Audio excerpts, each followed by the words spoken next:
We are live on a Monday edition of the Sports Bash, 97.3 ESPN, the 97.3 ESPN free mobile app, live video streaming right now on YouTube. X platform has been down all day. For the people who generally watch the show on the X platform, you can go to the YouTube channel. We are live on YouTube right now. But the X platform picked a pretty bad day to have a bad day. NFL free agency has begun, and the Eagles have lost two players already. Milton Williams looks like he's going to Carolina, and Isaiah Rodgers has signed with the Minnesota Vikings. We'll get you the reasons and more coming up here on Legal Tampering Days. The Eagles lose a couple. Also, Becton, Sweat, they are still available. But both these guys, some interesting news and things about them that I want to dive into as we take a look at all the moves that are happening. It's been a little tricky to cover the moves today because of the X platform being down. It has been down essentially all day. So unless you have another way to get news, it has been kind of like an old-fashioned day here where you just kind of have to wait for it to come out. For those of you who do have Blue Sky, the Blue Sky's having a big day today. The Blue Sky people, I said I feel like this is when the Monday Night Wars took like a shift, when WWE was starting to take over, when WCW was starting to fall apart, the cracks were showing. This is what it feels like today as all the NFL writers have kind of migrated over to Blue Sky today to give us all the information. So there are a lot of signings that have already taken place. Some big names have moved. The biggest name for the Eagles so far is Milton Williams. Now, there is reports that he's going to the Panthers. Adam Schefter said it will be over $20 million per. It is not confirmed. Of course, these do not get confirmed until Wednesday. But apparently there are some other teams trying to come in at the last second here to get Williams out of Carolina, to get him to change his mind. You can change your mind between now and Wednesday. These are, legal tampering. You can say, yeah, I'm in on that deal. I want to play there. And then you can sleep on it, change your mind, and Wednesday he could be from Carolina to New England. But there are other teams interested in Milton Williams. I will say this. He's not coming back to Philadelphia. I don't think that there's going to be one of those things where the Houdini came out and the Eagles decided to match a $20 million deal.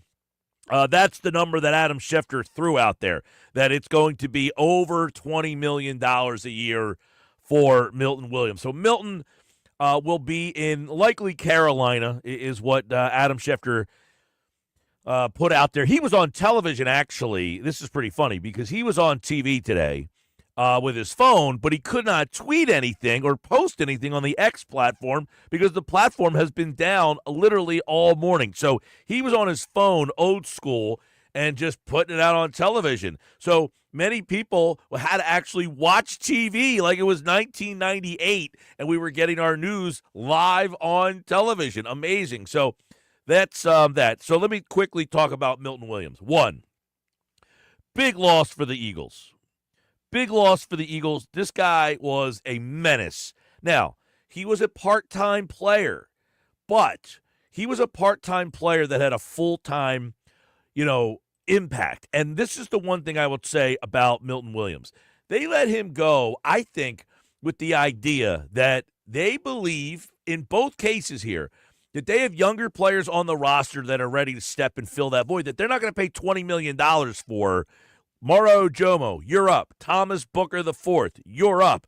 Gabe Hall, a guy they signed off free agency. Those guys right now, they are going to take the Milton Williams snap. So the Eagles feel like for $20 million a year, we had enough talent in-house for way cheaper that we didn't have to do that. So that's number one when you look at Milton Williams. Number two with Milton Williams, keep in mind, Jalen Carter, his contract is going to be coming up. You can't put that much money into two players at that position. So the Eagles had to basically almost pick today whether that was Williams or Carter who was going to get the big payday for defensive tackle, and we find who wins. That is obviously going to be Jalen Carter. So that's why Milton Williams goes, and good for him. He was a third-round pick.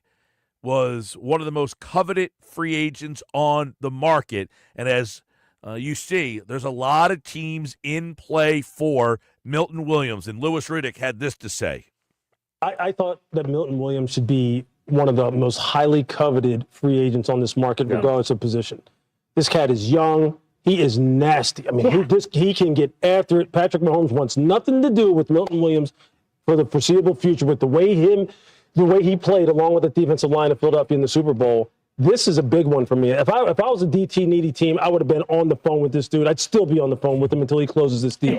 Well, one of the things that the Eagles have going for them is they think they have depth at that spot. I just mentioned Moro Ojomo. I think Moro Ojomo is a guy, if you recall listening to this show 2 years ago when the Eagles let Javon Hargrave walk. Now they brought in Jalen Carter. They had drafted Jordan Davis.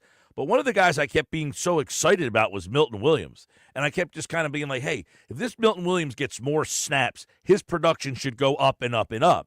And you saw a guy this year, I think he ended up having like 40 pressures this year. 5.5 sacks, 40 pressures, 30 quarterback hits.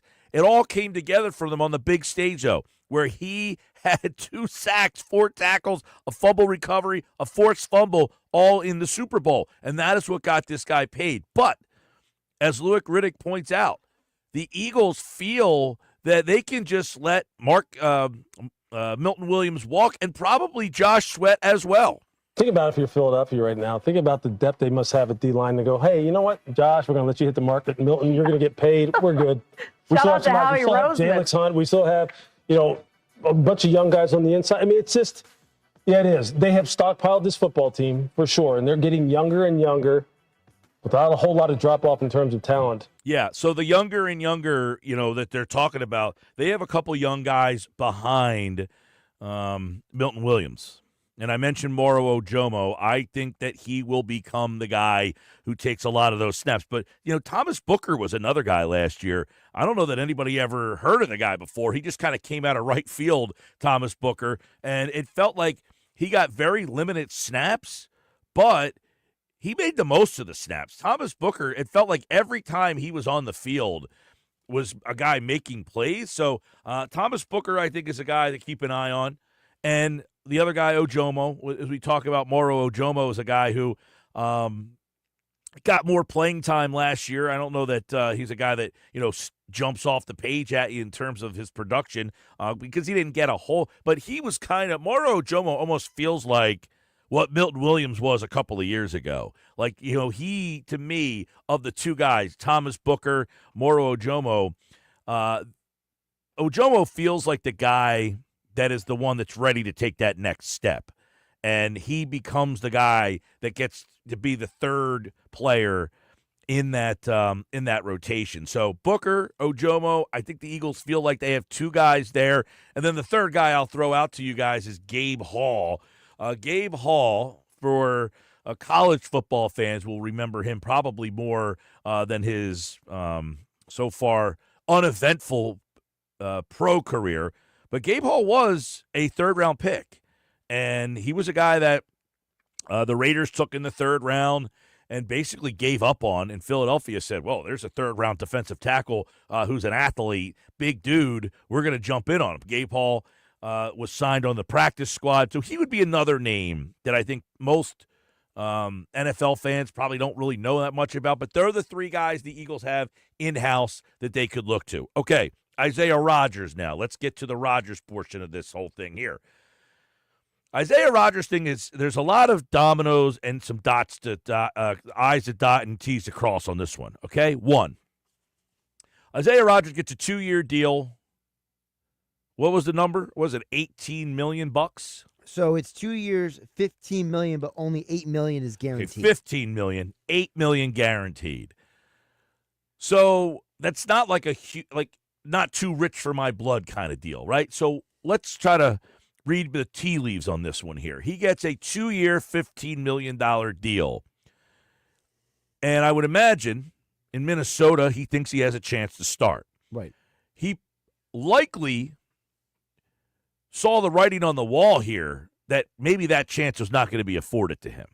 That he walks, the Eagles are saying, well, that's a price we don't want to pay you. What, $7.5 million a year, something like that? Well, let's say maybe it's a 1-year deal where it's like the $8 million is the first year, and then the second year is probably maybe a voidable year kind of deal. We don't know the full details yet, but I'm just guessing. Right. Well, I'm saying the Eagles look at 2 years, $15 million with $8 million guaranteed, and they're basically saying we're not interested in that. Or even if they did make an offer, it's probably not to that level. And he probably saw the writing on the wall of, a lot of people speculating that the Eagles actually want Kaylee Ringo to be the starter opposite of Quinyon Mitchell. The other thought is they bring back Slay for one more year, right, and kind of have Ringo be the apprentice. The interesting part about this to me, though, is if you're saying you like Ringo, whenever Slay got hurt, it wasn't Ringo that played. It was Rodgers. Correct. It was Rodgers who came in every single time. So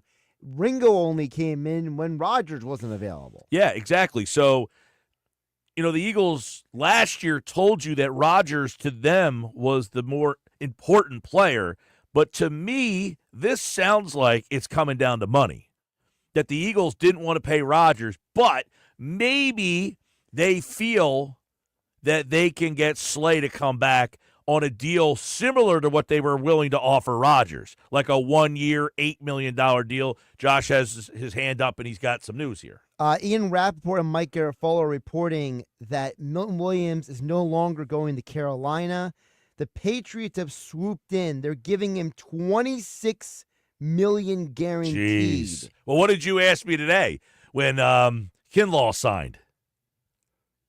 I asked you how much more is Milton and I said significantly more. You said, you think he's that much better than Kinlaw? I said, yeah, I actually do. So really quick, so what is it about Milton Williams that you look at and you say, is it his pressure ability? Is his athleticism? It's all of it. Is his versatility? It's all of the things. It's okay. The fact that, yes, and by the way, as you mentioned, the Patriots are taking the biggest defender off the market.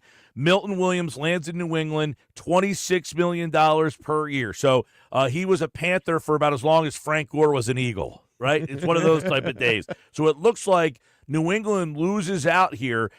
As Adam Schefter was saying, they were close on a deal. The Cardinals were also involved, Jonathan Gannon, and he had all these offers on the table. But the Patriots, who have been very busy today on the defensive side of the ball, specifically with Mike Vrabel, the new head coach there, how about $26 million a year? Because what Schefter said earlier today, it was going to be over 20. Right. And now it is 26. So just give folks a timeline. By the way, the funny part of all this is that Mike's got the blue sky in front of him. I got threads in front of me. So we're kind of like attempting to get as much information when it comes out as humanly possible here. Yeah, I actually do have a Blue Sky account. I got threads. And you have threads, which I don't know that I have. I think, automatically you get it if you have an Instagram account. You can, yeah, you can opt into it. But I don't know how to even sign into that. But what I'm seeing on Blue Sky is all of the NFL writers. Now, Blue Sky, when it kind of had a big jump at the beginning, was a lot of NBA writers. A lot of the NBA writers are almost exclusively on Blue Sky now. But the NFL writers haven't, migrated over there. Today, they have migrated over there because, for those of you, it looks like X is kind of back up. So maybe people can start watching the show. I know a lot of people watch our show on X. We do have at Mike Gill Show on X and at Mike Gill Show on YouTube.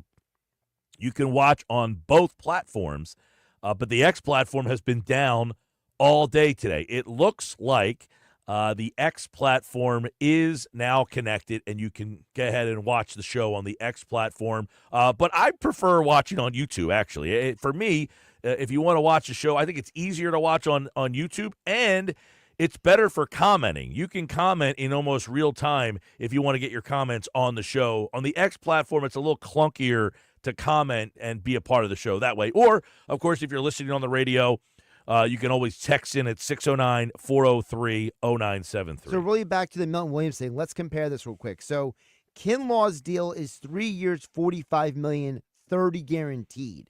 So if you just go off of the guaranteed money, that's only a base salary of $10 million per year, $15 million max.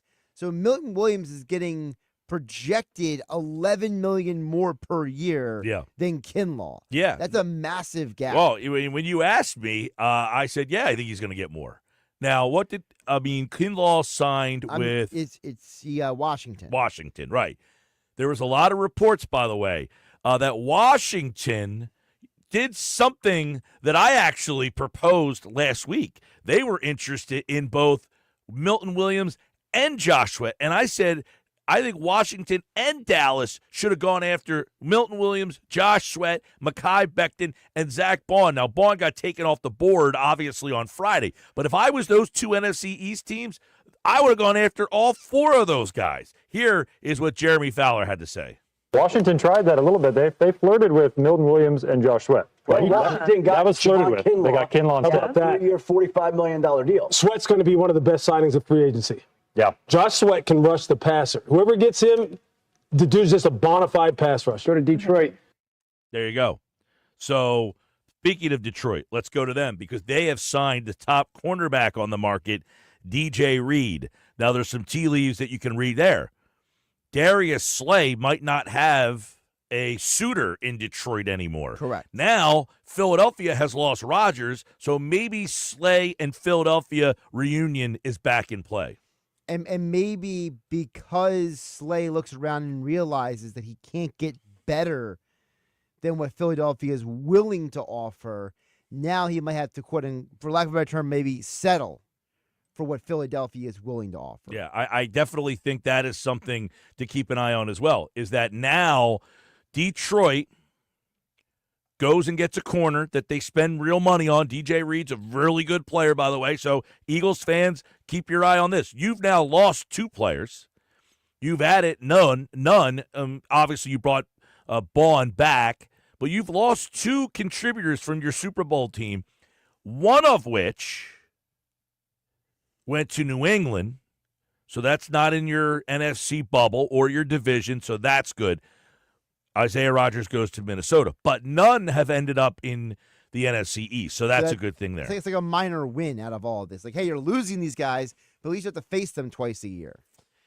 And by the way, back to the Milton Williams thing, I did want to point out really quick because Diana Rossini, she was the first one to report this almost 2 hours ago, that when the news came out that Milton Williams might go to Carolina, she reported that there were several teams trying to pry him away from Carolina.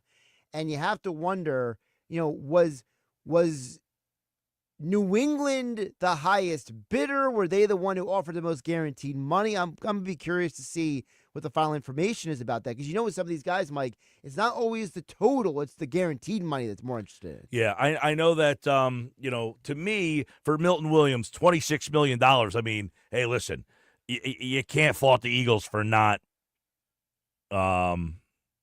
matching that. Oh, of course not.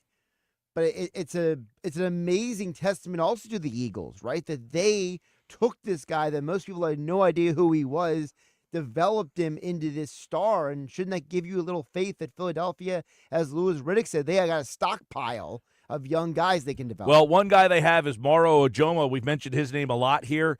In 342 pass rush snaps this year, his pass rush win rate is 18%. Milton Williams, 17%. And Milton Williams only played in 418 pass rush snaps, where Ojomo was 342. So they've played almost the same, tier of snaps there. One was in the low 400s, the other one's in the mid 300s. And Ojomo actually had a better pass rush win rate. So keep that in mind. Moro Ojomo is a player, and I think the Eagles, look, did they want to lose Milton Williams? Of course not. I think they drafted him. He was their guy. He was the guy who famously, the night that he got drafted, that Howie Roseman and one of the front office guys, Tom Donahoe, was not on board with the draft pick. And you guys remember that video where he went to give him the little fist pump, and the guy was like, "No, I'm not on board with that pick." And a lot of people at that time, when that draft was happening, Howie had made some bad misses. Yes. And I think people were like, see, that guy didn't agree with Roseman. He doesn't know what he's doing.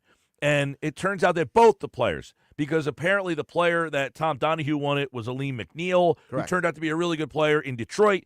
And the guy that the Eagles ended up getting was Milton Williams, and he turned out to be a pretty good player here. Not a star player, but if he had more playing time, if he was able to get more playing time, he probably would have been a much bigger star than he ended up being. But guess what? He was a star to the point that he got $26 million going to the Patriots. 11 more per year. 4-year deal it is. For then a former According to Josina Anderson. What's that? According to Josina Anderson, the Milton Williams deal is a 4-year deal with so New 4 England. years in total. Yes. Gotcha. Mhm. What I was going to say was that Milton Williams, 3rd-round draft pick. Javon Kinlaw, 1st-round draft pick. Milton Williams getting 11 more million per year than Kinlaw. Listen, you might not have drafted a superstar, Milton Williams, but you drafted a guy that just is now the highest paid defensive lineman in the league. And by the way, what does that say with a couple of years when you signed Jalen Carter? Well, that's what I was talking about earlier is you couldn't sign this guy for $26 million because you know you have Jalen Carter coming up down the road. You can't pay 2 defensive tackles upwards of $25 million. But your point more is, what kind of money is Jalen Carter going to get when he hits free agency? And this is why the Eagles are so good, because they're not going to let Jalen Carter get to free agency. Nope. They'll sign him before he gets to the market so they don't have to go through what Dallas goes through when they don't know what to do and they let their guys get to free agency. Then they have to overpay them. Right. So I think Philadelphia will work on a Jalen Carter deal before he gets to free agency. But that's why they can't sign Milton Williams to this number, as much as you're saying, hey, if I could pick one guy, now they brought Zach Bond back already, so they got one of their guys back. But if they had to pick another one, my thing was I'd go Zach Bond and Milton Williams. They would have been the 2 guys I would have targeted. Well, one of them's out the door, and so is Isaiah Rodgers. And what does it mean for Isaiah Rodgers? He goes to Minnesota. What does it mean for Philadelphia?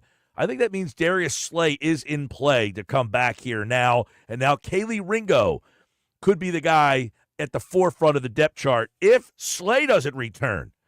But I think they'll try to make a concerted effort now to get Slay back here now that Isaiah Rodgers, because everybody I think assumed, all right, Slay gets released, they'll let him walk, they'll just go and bring Rodgers back because he'll be cheaper.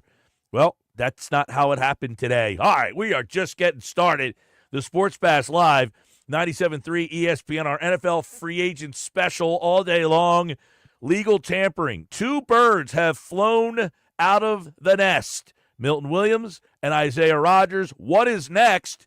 We are live on the X platform and on YouTube and on 973ESPN.com, the 97.3 ESPN free mobile app, and right here on 97.3 ESPN, your home of Philadelphia Eagles football.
All right, 2:30 Sports Bash 97.3 ESPN. It's been a busy day. Sam Darnold, 3-year deal, $110 million. He's going to Seattle. He'll be the new quarterback in Seattle because the Seahawks traded Geno Smith over the weekend to the Raiders. So that created an opening in Seattle. That opening has been filled by Sam Darnold. NFL free agency continues all throughout the day. Keep it right here, the Sports Bash. We're going to try to keep it up in real time as much as we can. The X platform has been in and out all day long. Seems like it's back on now. We'll see. Milton Williams is heading to New England, a $26 million per year deal. Big-time money. And Isaiah Rodgers is heading to Minnesota to be a member of the Vikings. So what does that mean for the Eagles and the NFC East? Washington has made some moves. Dallas is sitting on their hands still. Giants trying to get involved. Let's take a look at the weekend that was and what's about to happen. Mike McGarry from the Press of Atlantic City, pressofatlanticcity.com, joins us right now on the Sports Bash. And, Mike, Milton Williams apparently was in Carolina for about 10 minutes, and then U-turn up the road to New England, $26 million per season, it sounds like. That's just a deal that Philadelphia could not even get close to matching, I'm assuming. Yeah, I don't think that the Eagles have the space to match that deal. And obviously interesting to see what New England is doing. A new coach up there in Mike Vrabel. You've got the quarterback from North Carolina now who showed promise at the end of last season. So maybe the Patriots sort of downward slide without Bill Belichick is not going to be as long as we thought. To me, Mike, as this process pairs out, I'm keeping my eye on the quarterbacks. You mentioned Geno traded, Sam Darnold in Seattle. I want to know who's going to be taking snaps for the New York Football Giants next fall, and it'll be interesting to see how that plays out over the next day or two. Yeah, I mean, you've got all these things, the merry-go-round of quarterbacks, Aaron Rodgers, Russell Wilson, Justin Fields, Daniel Jones, a lot of teams still trying to figure out which quarterback they're going to spin the wheel and land on. But one of them, Sam Darnold, is off the list. Now, Darnold, interesting, because Minnesota said they could have brought him back. He had a good year there. But those last 2 games might have been enough for them to say, you know what, we're going to move on. He goes to Seattle. Seattle loses Geno Smith in the trade. Does Seattle get better? Yeah, it'll be interesting to see. Like, the Sam Darnold case to me is so fascinating, Mike, because he played great for 15 games, and then he had a bad last 2 games. Is it recency bias? Is Seattle getting the Sam Darnold who was great for 15 weeks? Are they getting the Sam Darnold who was bad for 2 weeks? Are they getting the same Darnold who saw ghosts in the Meadowlands when he faced Bill Belichick? Are they getting the same Darnold who has played well at times for Carolina and who was great in college for USC? I think it's really an interesting case, and I think Seattle is a good team for him to go to, kind of out of the spotlight, out of the way, literally up there on the left coast, sort of isolated. I think it's a good move for Seattle, and I think Seattle is a little bit better than, I do think they get better. I think Darnold is an upgrade over Geno. All right, it looks like we have new news coming in as we're speaking, Mike. So let's break this for the listeners. According to Jordan Schultz of Fox, Darius Slay is signing with the Steelers, which is kind of interesting. Detroit signed DJ Reed earlier today. The Eagles let Isaiah Rodgers walk, so it seemed like, okay, there's a door for Slay. He mentioned, I want to play one more year at least, but it was only for Detroit or Philadelphia. Well, he's going to go across the state, it looks like, and go to the Steelers. So now Philadelphia is left with an interesting conundrum. I guess they go Kaylee Ringo, or maybe they have to go in free agency to play corner, or does Cooper DeJean move to the outside? But Slay in Pittsburgh, it looks like. Yeah, and that's an interesting place for Slay to go there. Maybe one last hurrah with Mike Tomlin as a head coach.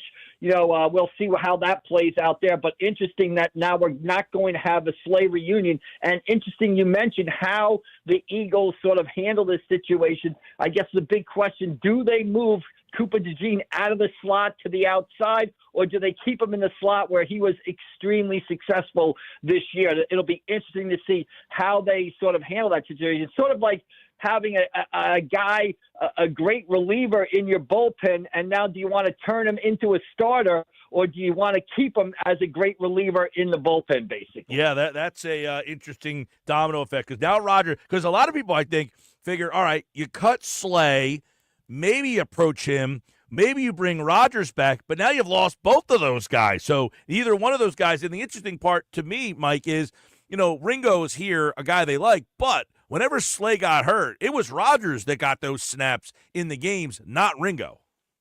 Yeah, and that's the challenge.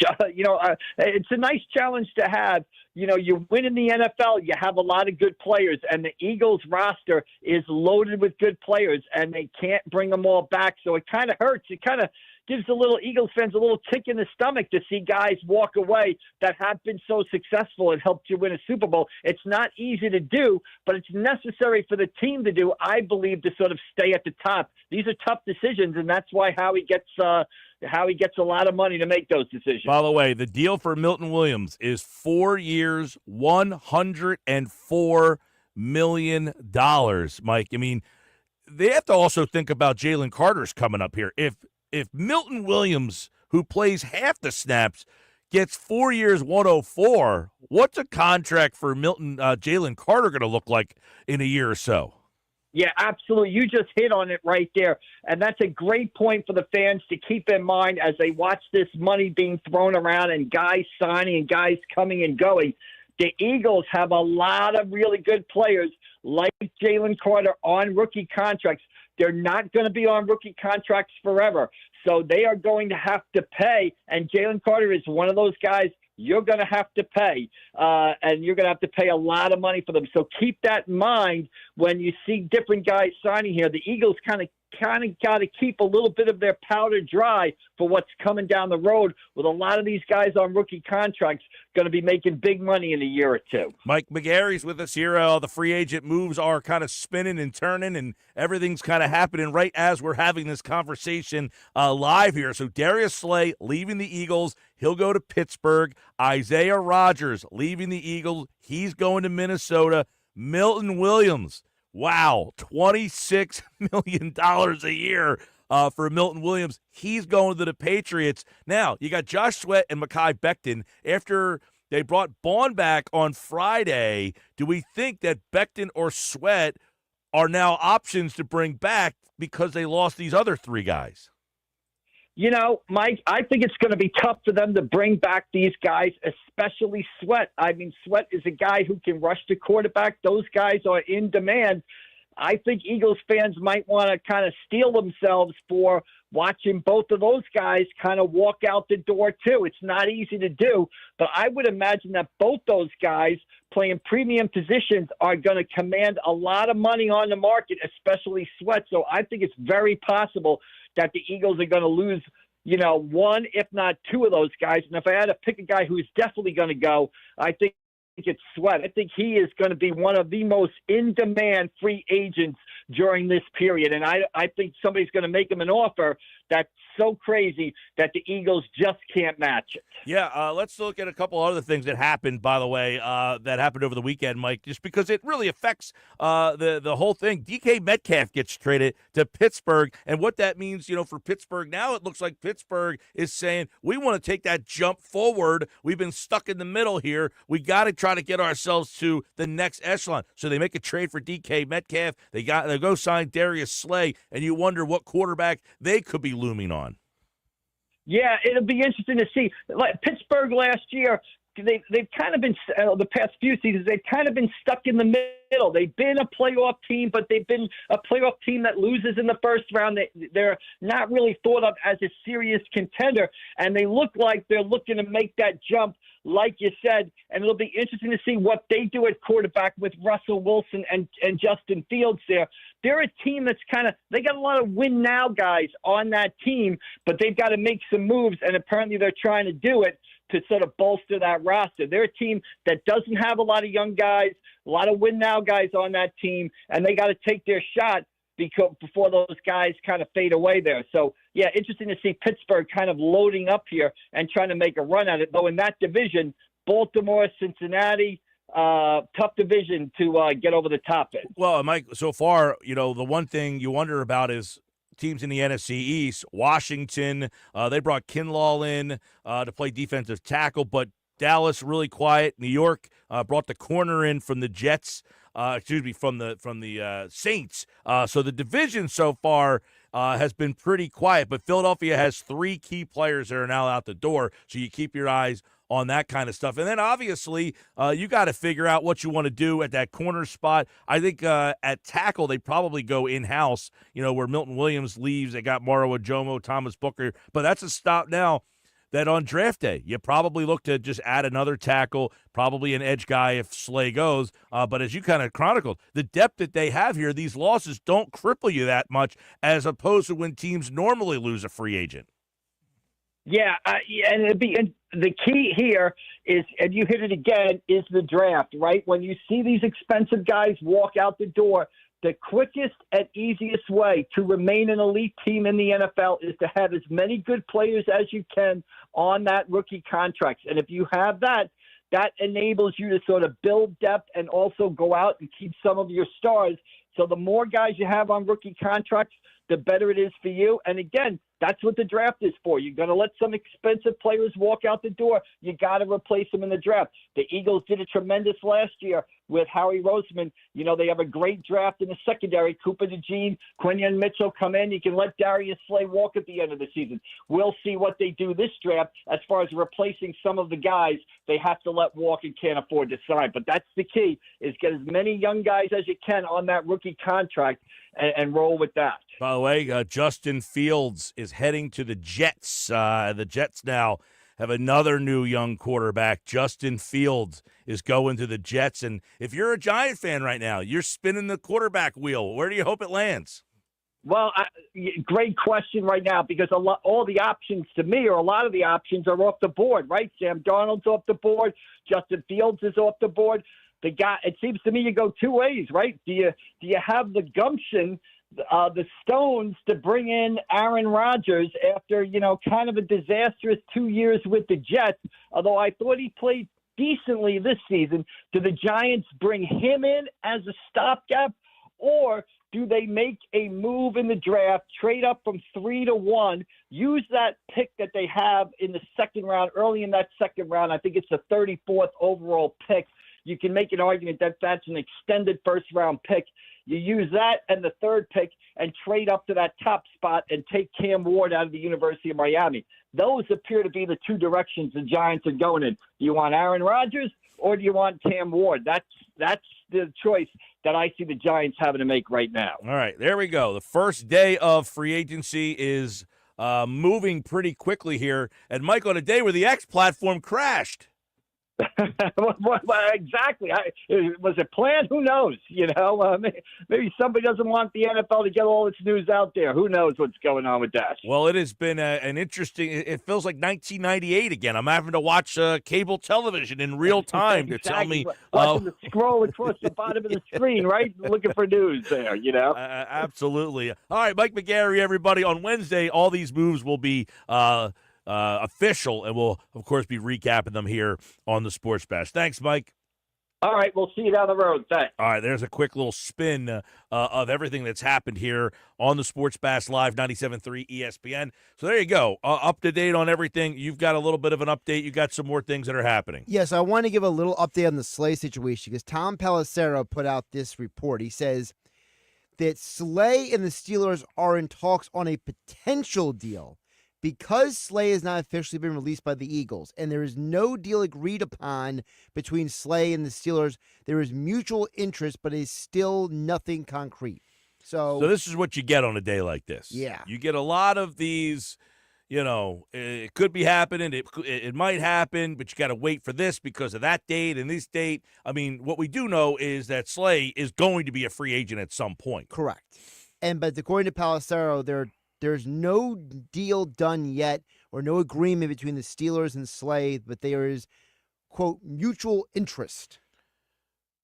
Well, listen, that's news in itself, though, because Slay had been, on podcasts saying that he only wants to play for really 2 teams. Right. And now all of a sudden you got this third team that nobody even knew could be in the conversation. I think if you look at the Milton Williams deal, 4 years, $104 million, you've got to be bracing yourself for what could be coming down the road with Jalen Carter. Yeah, what is it?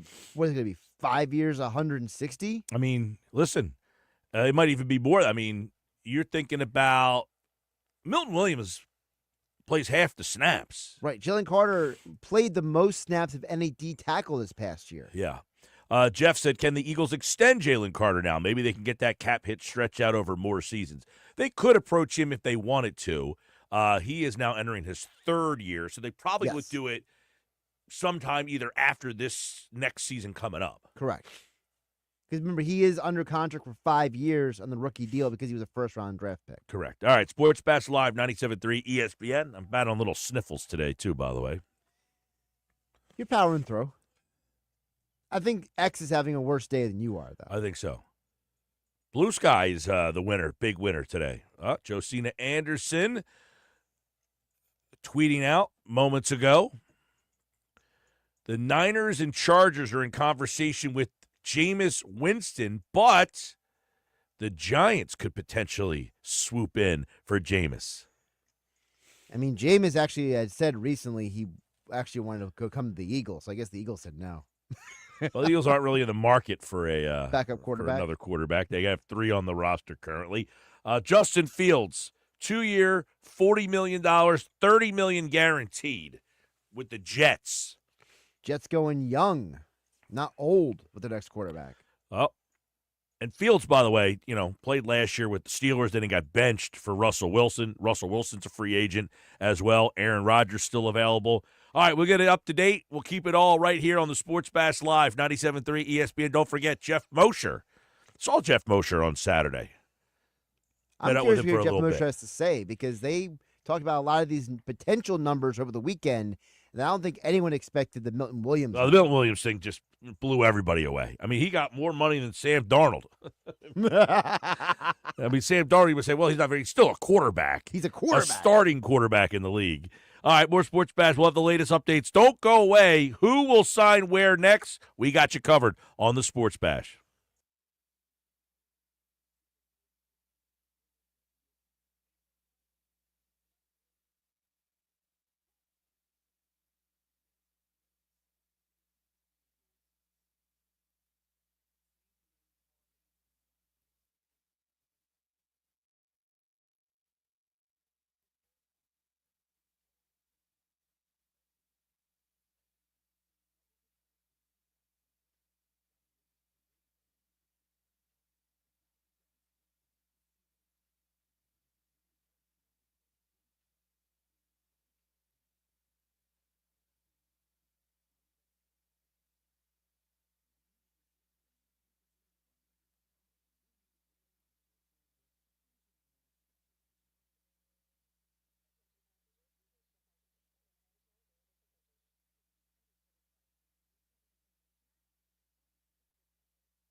All right, 253 Sports Bash, 97.3 ESPN, the 97.3 ESPN free mobile app. Download the app wherever you get your apps in the App Store. Coming up, we got plenty more on NFL free agency, which continues to evolve. So the Darius Slay stuff, that is not official. I'm imagining there's like semantics with this one. I would imagine at some point it will be announced, but Darius Slay is not officially signing with the Steelers. But I think that's more semantics, that he's not, quote unquote, really allowed to yet. Because I don't know that he's been officially released by the Eagles. No, but the Eagles did give him permission to go out and talk to people. So it's not like him or anyone's breaking any rules. It's just, I think that it's the idea that you have one person reporting that it's pretty much a done deal, and another group of people reporting that they're just talking. Yeah, so we'll keep our eye on that. But if Darius Slay ends up signing with somebody else, not to suggest that he's not going to sign with somebody else, that wouldn't be a surprise. But that would mean Philadelphia would lose two corners on the same day because Isaiah Rodgers is going to Minnesota. He's going to be a Viking. So now you have to replace Isaiah Rodgers and Darius Slay. Right. And how are you going to do that? How are you going to do that? Correct. So we'll see, because I thought maybe if Rodgers walked, that would open the door for a reunion with Darius Slay. But now we got to try to see if Slay is really walking out the door. So we'll keep our eyes on that as well. Sports Bash Live, 97.3 ESPN. Quarterbacks are moving. Justin Fields has a new home. He'll be the starting quarterback, it looks like, for the Jets. Sam Darnold has a new home. He'll be the starting quarterback for the Seattle Seahawks. And more coming up. The NFL legal tampering is underway. We have you covered next hour on the Sports Bash.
All right, 3 o'clock, Sports Bash Live, 97.3 ESPN, 97.3 ESPN.com, the ESPN free mobile app.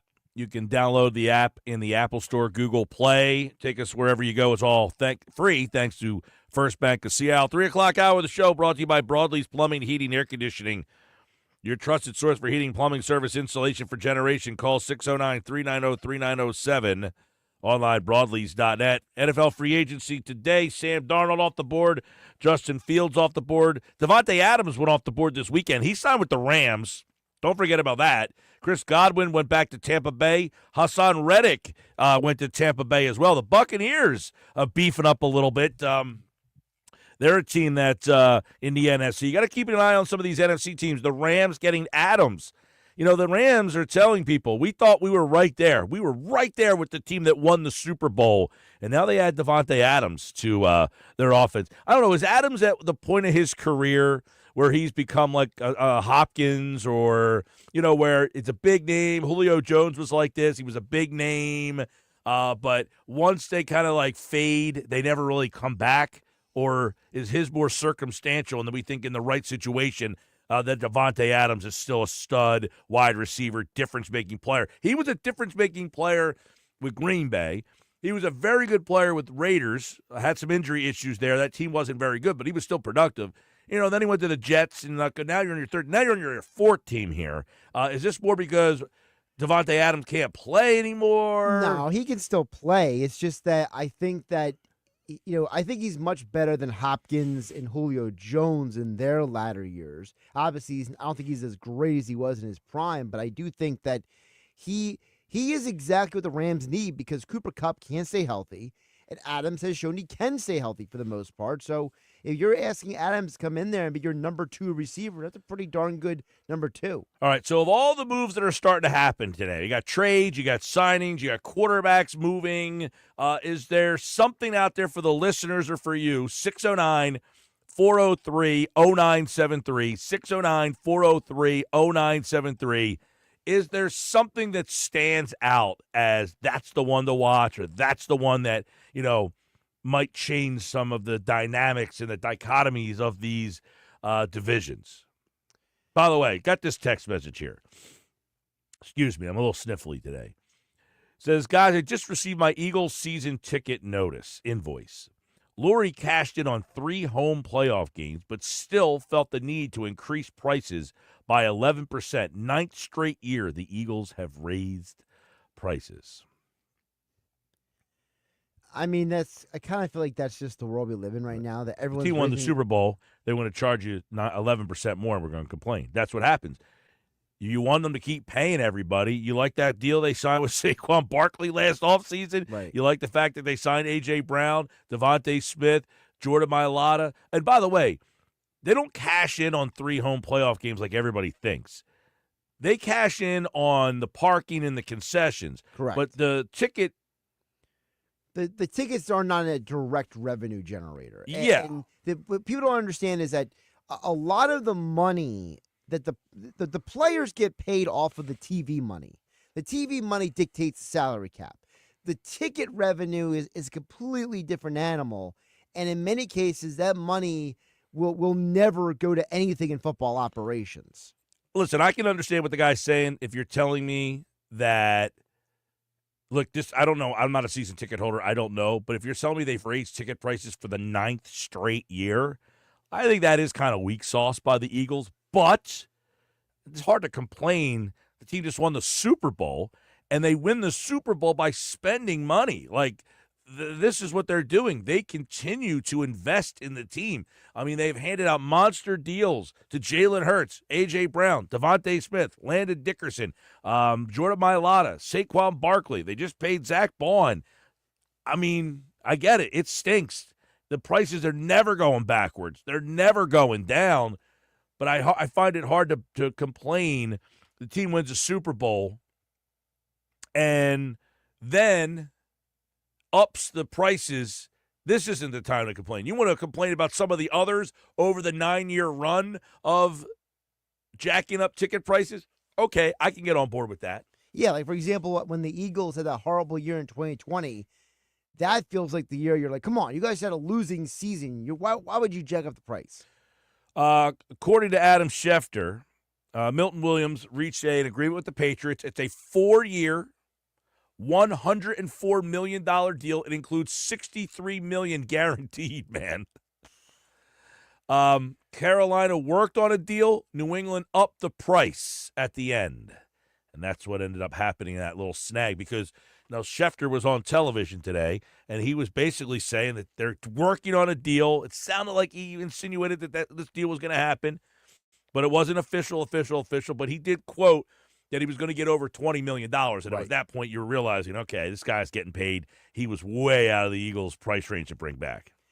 And listen, I think it goes back to what I mentioned to you in the last hour, Mike. For those who didn't hear it, I think this is a testament to Philadelphia and their ability to develop players into better than their draft stock. Milton Williams was a third-round draft pick that most people had no idea who he was.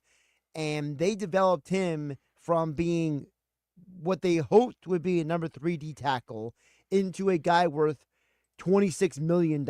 I think that is a testament to Philadelphia. And it should give the Eagle fans some confidence that the Eagles let him go. They got more studs in the pipeline. Well, listen, and that's an area where they do feel comfortable drafting. They have drafted Jordan Davis, and I don't think Jordan Davis has worked out the way that we all would hope for a first-round pick, a guy that they traded up to get, and that's frustrating, but he's still a starting player for this team. Jalen Carter has turned into be a stud for this team. Milton Williams just got, massively paid. But they also feel that they have a couple other guys that they have groomed to take that spot. And I think a lot of people are going to start hearing Moro Ojomo's name as the guy that is kind of set up now to take the spot and the snaps of Milton Williams. I think Thomas Booker will be another guy that probably you'll hear a little bit more about. And I wouldn't be surprised if they drafted another player. And by the way, keep this in mind. With the money that Milton Williams just got, the compensatory pick for Philadelphia, they're probably going to get the highest level of compensatory pick that you can get. So there's going to be more draft choices coming to Philadelphia at some point. If you are the Philadelphia Eagles, are you prioritizing that defensive line player in the first round, or are you okay if you get him in the second round? I'm only asking that, Mike, because if you draft a guy in the first round, you get that extra year of the rookie contract. Yes. And by the way, Steven EHT chimes in. Let's see what Steve had to say. He says, guys, it's not like the Eagles are spending more money than other NFL teams, LOL. Mike, you are aware the NFL has a salary cap, right? All teams spend the same. You're acting like the Eagles are using this revenue to outspend all the other NFL teams like the Yankees and the Dodgers. Steve, that is not a very intelligent text message. You know that not all the teams spend all the way to the salary cap, number one. Number two, the way that the Eagles structure their deals is way different from other teams. That's why teams like Dallas and Cincinnati, they don't pay the money up front. The Eagles have more cash. You ever listen to Football at 4 when we talk about cash versus cap? The Eagles are a team that spends more cash money as opposed to kicking it and paying down the road. So come on, Steve, you got to know that. You can't send that text message acting like everybody, like when the Eagles sign a contract and they give somebody $34 million at signing, or like they did to Zach Bond, $36 million at signing. Not the Cowboys or the Bengals or other teams in the league. They're not paying that money right up front a lot of times. So when all these guys are getting their contracts, the way the Eagles structure their deal, yes, there is a salary cap, but not everybody's spending right up to the salary cap, number one, and not everybody is giving signing bonuses up front. That's the way the Eagles are able to kind of circumvent the cap, because they're willing to spend the cap, the signing bonus money up front, and a lot of teams want to do that. They want to spread the payments out over the 5 years of the deal, where the Eagles will say, we're going to give you the money today. It's a 5-year deal, but those last 2 years are kind of voided out dummy years. But we'll give you the $36 million up front. So the Eagles do spend more cash than other teams do. I mean, that's like very well known. Yeah, and I think the problem is someone like Steven EHT, he he's trying to look at it in this like way that doesn't add up to what the real issue is. The real issue is, as you said, Mike, cash available. Teams like you mentioned, the Bengals. There was a whole the story Raiders. about the Raiders, for instance. Who was the player? They were trying because they basically didn't have. You can't say, "Hey, we're going to pay you X amount of money." Well, the way it works is that you can't guarantee money if you don't have it. If you don't available. have it, it has to got- sit in an escrow account. Correct. So Right. what happened is years ago, Khalil Mack, he It was wanted the a certain Khalil amount Mack of money, story. and they didn't have the money to put into escrow, and that's why they traded him to the Bears because they couldn't give him the money up front Right. So you have to actually have the cash in hand. in hand. Like, here's $36 million. I actually have it. Whereas the Raiders, for instance, the story with Khalil Mack, I'm glad that you remembered the player, they did not have the actual money. Now, they could say we could pay you that money. We just don't have it right have to now. spread it the out. Eagles have more cash on hand than a team like the Raiders does. Correct. Now, not every owner chooses to spend that cash on hand either, by the way. Breaking news, Josh Sweat to the Cardinals. Yes, Nick Earnshaw texting me up a storm over here today. He has been all over me. Josh Sweat and the Cardinals. 4 years, $76 million, $41 million guaranteed. So that money, $41 million guaranteed, the Cardinals have to have, Mr. Bidwell has to have that $41 million immediately, and he can't say, hey, we're good for it. It goes into an escrow. So really quick, so the Cardinals were a team that was in on Milton Williams. They couldn't get Milton Williams, and they obviously said, we have that money still. We're going to go get Josh Sweat. And now you reunite Josh Sweat with Jonathan Gannon. So that makes a lot of sense why he's going to the desert, Mike. Yeah, I mean, obviously, anytime there's a player that's a free agent, you start to connect the dots, right? You start to connect the dots to who did he used to play for, who's some of the coaches, that kind of stuff. Who's a front office guy that drafted him? At least we know why Schefter ran off the set a couple minutes ago because he was breaking that news. So. Well, he's been running off the set all day. By the way, we never said the Eagles are the only team that operates in this way. They're one of the teams that operates like this. I don't even know what the point is because the Eagles raised the ticket prices. But I don't understand some what the Eagles point is, or like, some Steve. organizations cannot do what the Eagles just did. So the point we're making is the Eagles raised ticket prices, and I don't know what I don't even know what the guy was talking about. I Like, don't know because either. of the salary cap, that they're not spending more money than other teams are. That's not accurate though, because some teams do spend more money. I mean, you look at the salary cap. Not every team is spending at the limit of the salary cap. Look what the Bills did this weekend. The Bills re-signed a bunch of guys along with Josh Allen in order to get them the money. But guess what? They had to have that money at hand. They had to have that money. They guaranteed Josh Allen $250 million. That means you got to put that $250 in an escrow account. Yeah, you have to have the money in the escrow account. But one of the things is, when you look at how much money the Eagles spend. So last year, you look at the salary cap right now is $279 million, right? 279 is what's going on. This is for 2025. Okay, so this is what's coming up for 2025. Like right now, the Eagles, their active cap spending is $212 million. Well, like for instance, there's another team that's 178, the Patriots. The Chargers are at 174. They're not spending the same amount of money. The Seahawks are at 153.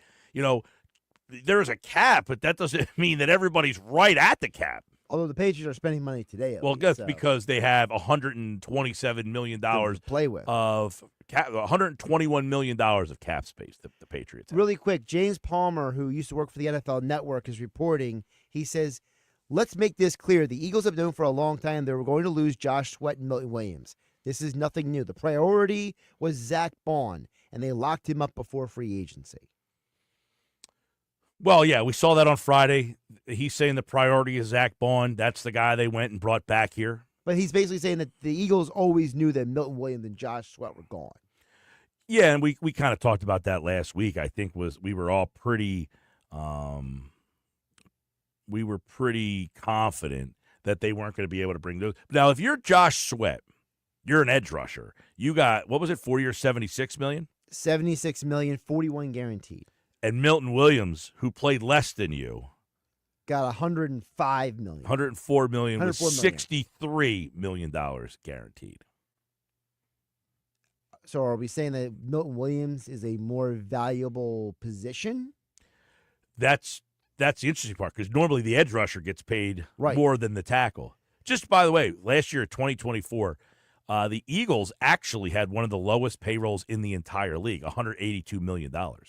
But I think they also dole out a lot more signing, but their actual Cap number. cash spend, contractual spending Right. is the fourth lowest in football. And by the way, theirs is at 182. Cleveland's was at 246. So that goes back to not everybody's spending the same amount of money. Cleveland, Atlanta, both spent 246, which I'm imagining was the cap high last year, because they both spent the exact same on their roster. Cincinnati is 238, but that's an example. Cincinnati will pay the contracts out, but they don't want to pay the exorbitant Upfront money. signing bonus. And that's why you see Cincinnati with a high payroll, but they don't want to spend that money on those high signing bonuses. The other thing I'll point out really quick is that about Milton Williams, I think is interesting, is that one of the things that's been talked about on some of the player podcasts I listen to, like Greenlight, is that they believe that the quarterbacks today, in today's NFL, are more susceptible to the pass rush up the middle than they are to the pass rush on the edge. So our NFL teams, like a guy like Mike Vrabel, right, former defensive player, now the head coach in New England, is he going to the front office and be like, look, I need some up the middle guys, because if I am going to have a chance to get this team competitive again, it's going to be getting the pass rush up the middle. All right, 609-403-0973. So let's recap. Josh Sweat, 4-year deal with the Cardinals, $76 million, $41 million guaranteed. Isaiah Rodgers with the Vikings, 2 years, $15 million, $8 million guaranteed. And then there's the big one. That is Milton Williams. He's going to New England, and he gets a 4-year deal, $104 million with $63 million guaranteed. So Josh Sweat, he reunites with Jonathan Gannon in Arizona with the Cardinals. You got Isaiah Rodgers. He'll now go out and play for who's the coordinator out there whose name's escaping Brian me? Flores. Brian Flores in Minnesota. And Milton Williams, he'll go play for Mike Vrabel and the New England Patriots. So those three guys are gone. Now, I guess the next thing is, do the Eagles zone in on Mekhi Becton and try to at least get one of these guys back? And how does Becton feel about his situation in Philadelphia? Does he look at Philadelphia as, this is the best situation for me? Or does he say, hey, I got this one shot at making money? Well, and from what I have been hearing earlier today, according to some reports, Becton and the Eagles are not close on the money. The Eagles want him back, and apparently Jeff Stoutland is kind of pounding the table to get him back. But he's got offers coming in that are a little bit better than what the Eagles are offering right now. So then there comes the questions. Does he want to stay in Philadelphia, or does he want to make some more money? That's what it always comes down to. And because look at Isaiah Rodgers. Isaiah Rodgers got what some people might consider about $2 million more than what was expected on the market. So to Rodgers, he's probably saying, I'm getting money and the opportunity to play. So for him, it's a win-win. Does Becton look at the Eagles and say, hey, I just want a Super Bowl, and I can maybe win more if I stay in Philadelphia? But again, how can you tell the guy you have a chance to make like life-changing money and then just be like, nah, it's okay? All right, Sports Bash Live, 97.3 ESPN. That's where we are. NFL free agency. Follow along at Mike Gill Show on the X platform and on YouTube. Like and subscribe. We've got so much coming in right now. Geoff Mosher, football at 4. The Nuggets today, Sigh, then 5:30 tonight We'll talk to Steve Phillips of the MLB Network, who was with the Phillies during the MLB Network tour this weekend. He was in Clearwater on Saturday, so we'll talk to him about what he saw from the Phillies, who, by the way, got some news on Matt Strahm. Looks like he might not be ready to start the season. There's that. I watched a lot of Phils this weekend, actually. Got some thoughts on that. Quarterbacks are moving. Receivers are moving. Edge rushers are moving. D tackles are moving. 3 Eagles have new zip codes. That's all coming up next on the Sports Bash live on 97.3 ESPN.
Louis Riddick on Josh Sweat. He is the latest Eagle to sign away. He's going to Arizona to reconnect, if you will, with Jonathan Gannon and the Cardinals. So another Eagle heading to the NSC, Arizona.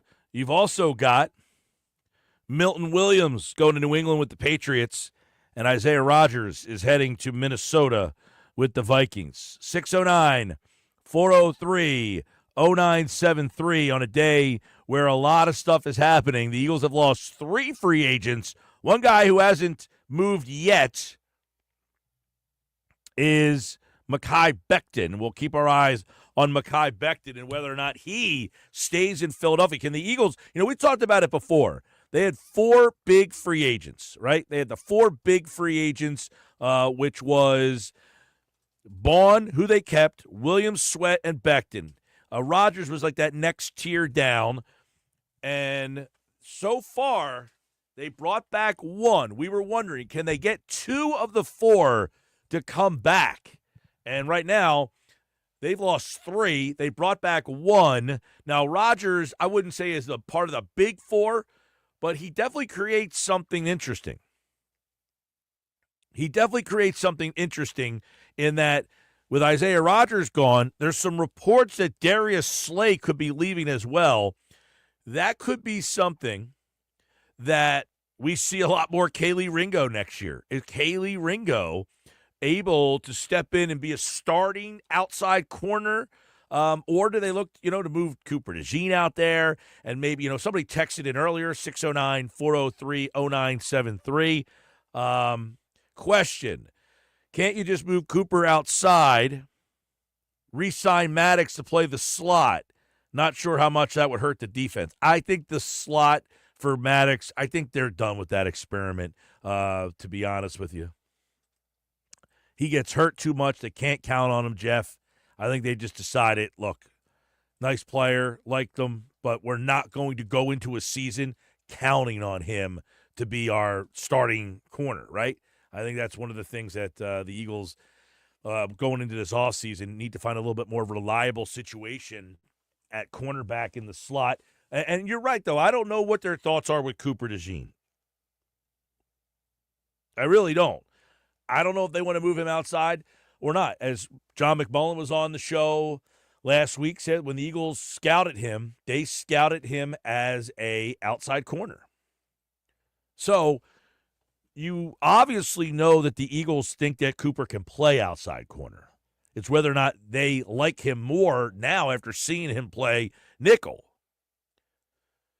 Jack and Kate May, yes, there are some reports that Slay went to the Steelers, but it's not 100% confirmed yet. We did talk about that a little bit earlier today. There's some reports that he went to the Steelers. There's some conflicting reports that it can't technically happen yet because the Eagles haven't technically released him yet. So it's all kind of semantics, but it looks like, and that's why we're kind of hinting around that Slay could be gone and now Rodgers could be gone, which means if the Eagles thought, hey, we can let Slay walk, we can make a pitch to Rodgers. Well, maybe they made a pitch to Rodgers, and Rodgers says, I got a better pitch to go to Minnesota. What do you want to do? And then the Eagles maybe said, all right, we'll just go to Kaylee Ringo. Or did they just say, hey, we'll go to Cooper DeJean?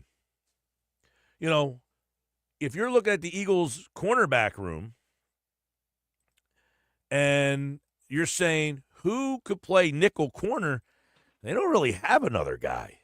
What did Maddox sign a 1-year deal? I think he's a free agent, so you'd have to re-sign him back. This is the Eagles' cornerback room as I see it right now.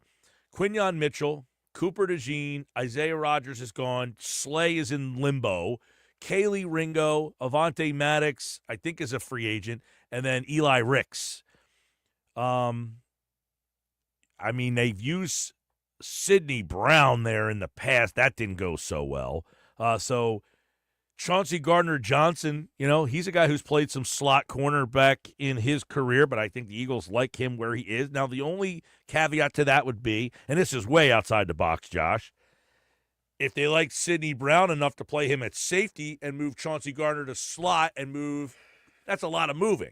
See, I think that's just a little bit too much. For me, I like Chauncey playing where he was, Reed playing where he is, Sidney as the third guy. You got Lewis Seen, who they Liked him from Georgia. He was another one of them Georgia guys they picked up off of waivers late in the year last year. But, yeah, it's either Kaylee Ringo goes to the outside and you keep Cooper there, or you move Cooper to the outside. Then I think you're in play. You got to start scouring the free agent wire. Ooh, Grady Jarrett gets a big deal to go to the Bears. The Bears have been active. They just traded for 2 guards. They signed a center, and now they bring in Grady Jarrett. Back to your point about C.J. Gardner-Johnson, I just wanted to point out that I think on the surface that's not a bad idea because C.J. does have experience and has played well in the slot. Yeah, he played there in New Orleans. New Orleans before he came to Philly, yes. Right.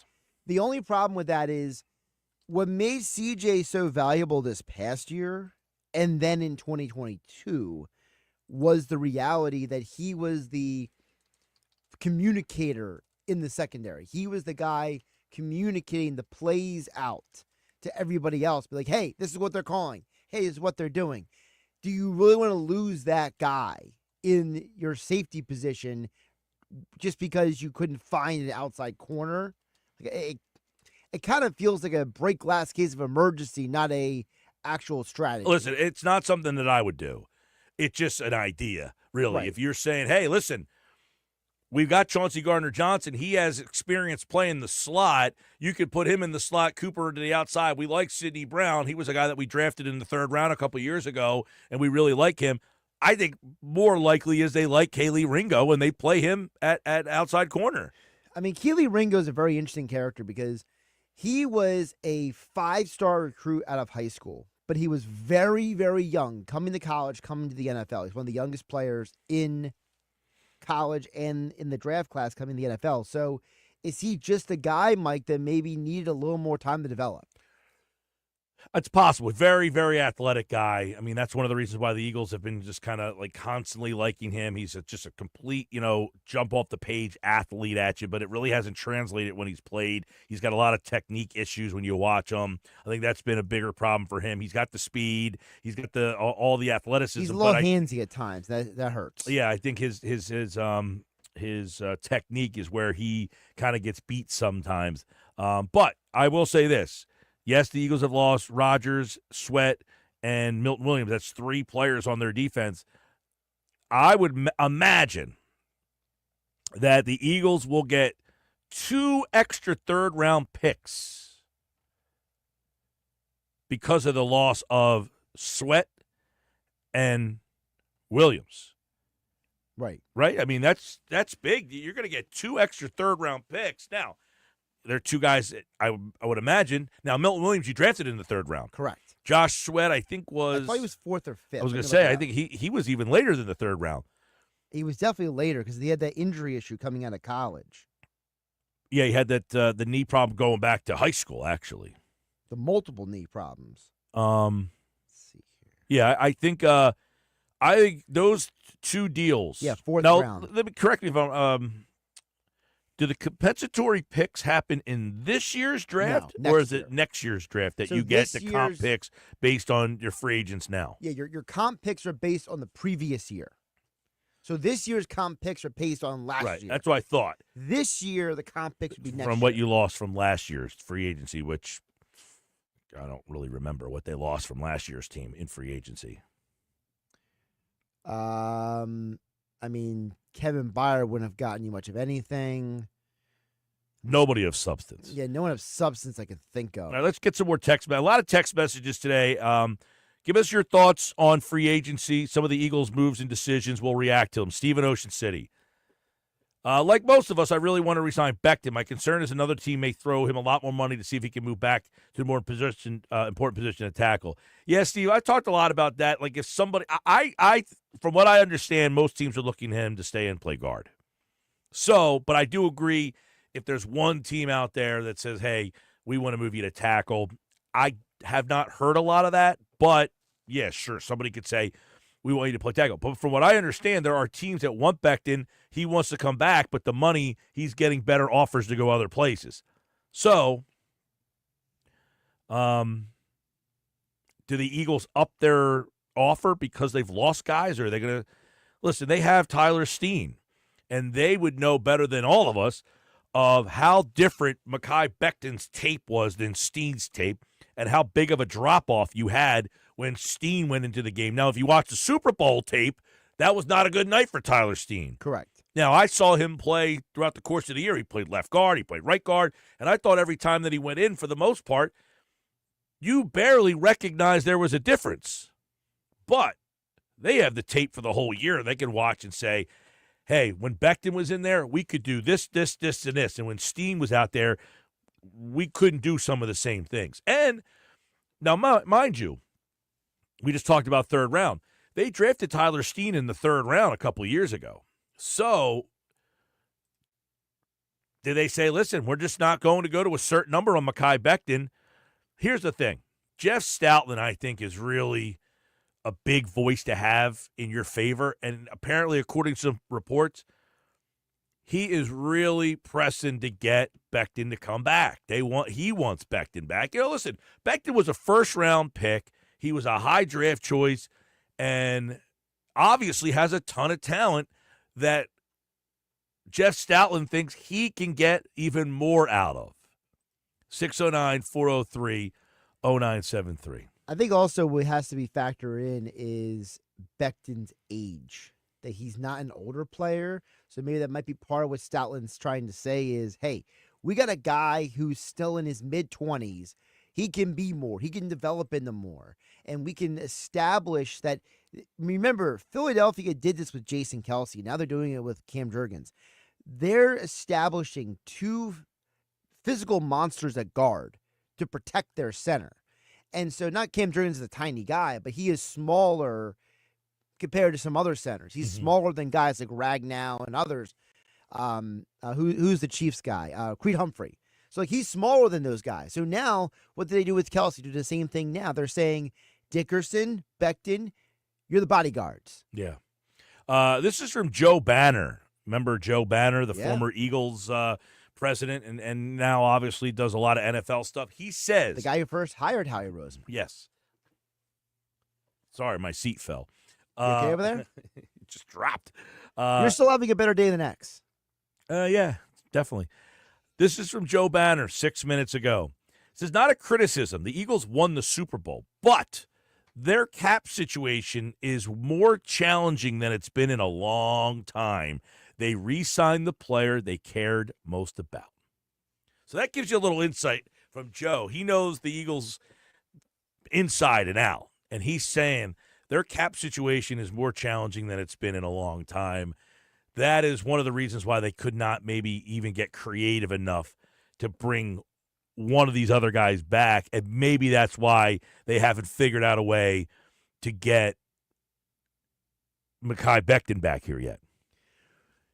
The other question I would have is, is there a situation where, and I don't know the Eagles' exact financials, but have they given out so much cash already that now they're they're on a budget, with the rest of the cash? It's kind of like, hey, we gave the cash to Saquon. Well, listen, they gave 34 to Saquon up front, 36 to Bond up front. Right. At some point, we're talking about like when you're paying that money out up front and you're bringing back your own players, at some point you're saying, okay, that's what I had. That's what I had.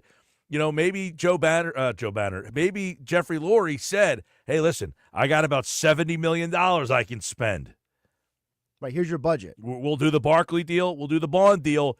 But that means we might lose Milton. We might lose Josh. We might lose, and it goes, it goes down the line. Right, because the idea being that, there's not unlimited money, just there's not unlimited cap. It's not like baseball. So you can turn around and maybe tell Becton, like, look, this is what we got. Yeah, 609-403-0973. All right, let's kind of do a little whip around here of what we know and what we have. We know the Cardinals have signed Josh Sweat. His contract is $76 million with a $41 million guarantee. We know that Milton Williams is in New England. Yes. 4 years, $104 million with $63 million guaranteed. And we know Isaiah Rodgers is going to the Vikings. 2 years, $15 million, $8 million guaranteed. What we're hearing is that Darius Slay is possibly going to Pittsburgh. There's mutual interest between the two sides, between the Steelers and Sigh. And on the flip side of things, Philadelphia has not signed anybody at this point. There has been no new names that are coming here, and that is to be expected. As Joe Banner said, look, this is the toughest year that they probably had with the cap.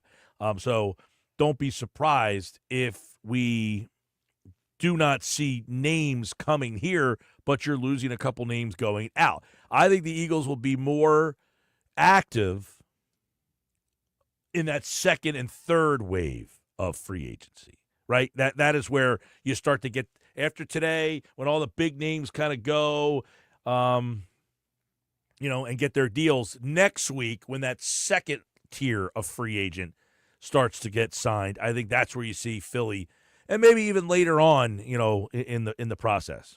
So it's not breaking news, but I just want to give you a little update because Darius Slay is very active on his Instagram, for those who don't know. So today, thus far, the only stuff he has put out is he congratulated J.C. Horn on being the highest paid defensive back in NFL history. He congratulated Carlton Davis on his deal with the Patriots. And the only other thing he's put on his Instagram story today is a preview of him jumping on somebody else's podcast tomorrow. Okay, so nothing about his new Nothing about zip code. him and his situation. So no confirmation or denial from at Big Play Slay 24 on IG.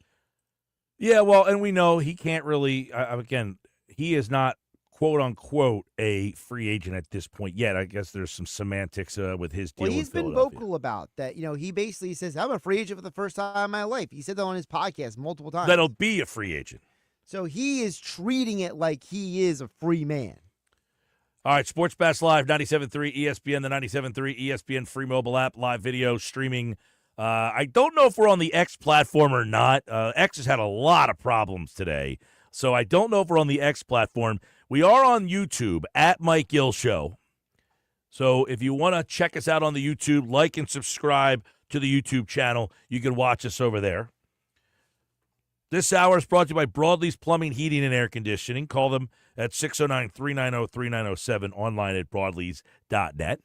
We got more updates on NFL free agency. Geoff Mosher in 15 minutes from now for Football at 4. And as we've updated you on, the Eagles have lost 3 players in free agency. They have yet to sign anybody. Stick around. We'll see what's next here on the Sports Bash on 97.3 ESPN.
and Jalen Carter will be the guys who start in the middle.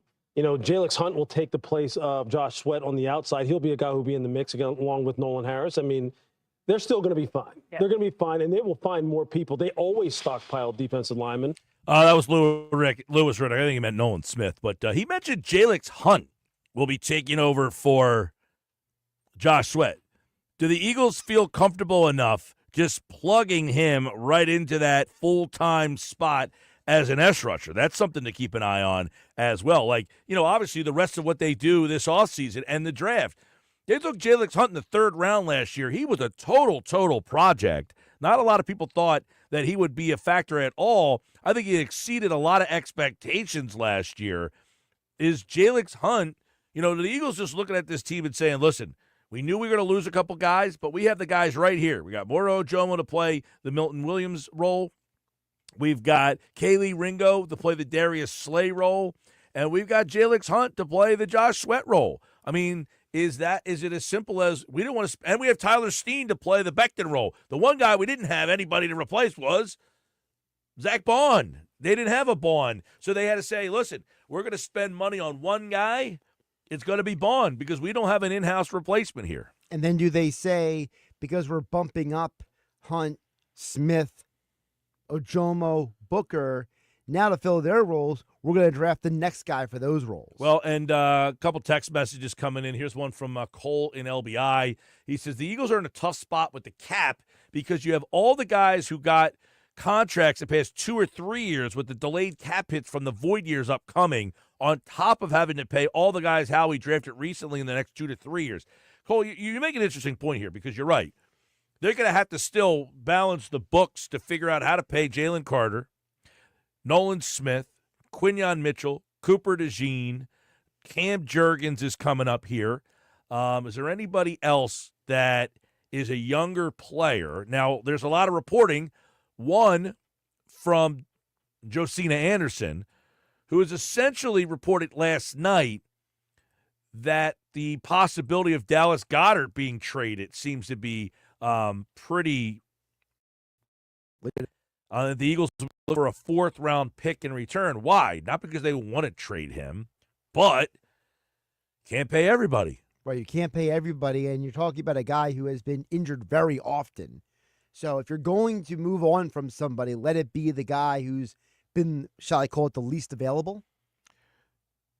Yeah, right, exactly. And listen, I think the Eagles know a couple things in the draft. They've done their homework on the draft. We all know. We talked to Saratella last week. The edge rushers and the defensive tackles in this draft class are very deep. So you can focus on restocking the deck there, right? And they already have in-house offensive line to replace Becton if he ends up walking, which has not happened yet. Right. The one thing I think they might have to reevaluate now is corner. Do they want to go outside the organization and bring in a guy who's a little bit more established corner, or go hand that job to a guy like Kaylee Ringo? Keep in mind, I don't think they want to spend the money to go after a high-profile the corner. I think they because they understand they're going to have to pay Cooper DeJean, Quinyon Mitchell still. Right. So is it maybe you get maybe a less expensive option just to hold it down for a couple of years until you develop it? Remember, they got lucky that Isaiah Rodgers got cut because of that gambling situation. The Colts cut him, and they got him on the cheap because of that. But can they find someone in that price range? I think they wanted to pay Rodgers less than what he got to go to Minnesota. We're going to answer all those questions coming up next. Geoff Mosher from the Inside the Birds podcast joins me next for Football at 4 here on the Sports Bash Live on 97.3 ESPN.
go, hey, you know what, Josh, we're going to let you hit the market. Milton, you're going to get paid. We're good.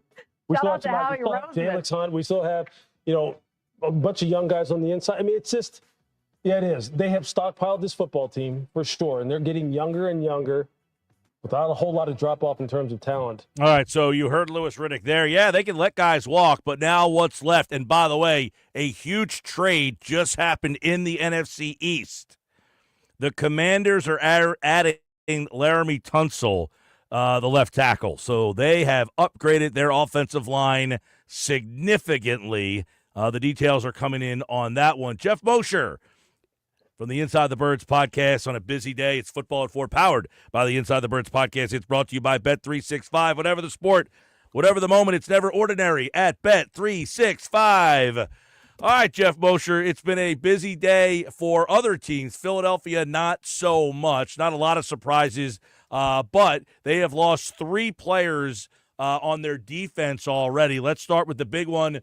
Milton Williams gets a 4-year, $104 million deal with $63 million guaranteed. It sounds like they had no shot to be in the ballpark of that one there. But first, the impact of losing Milton Williams.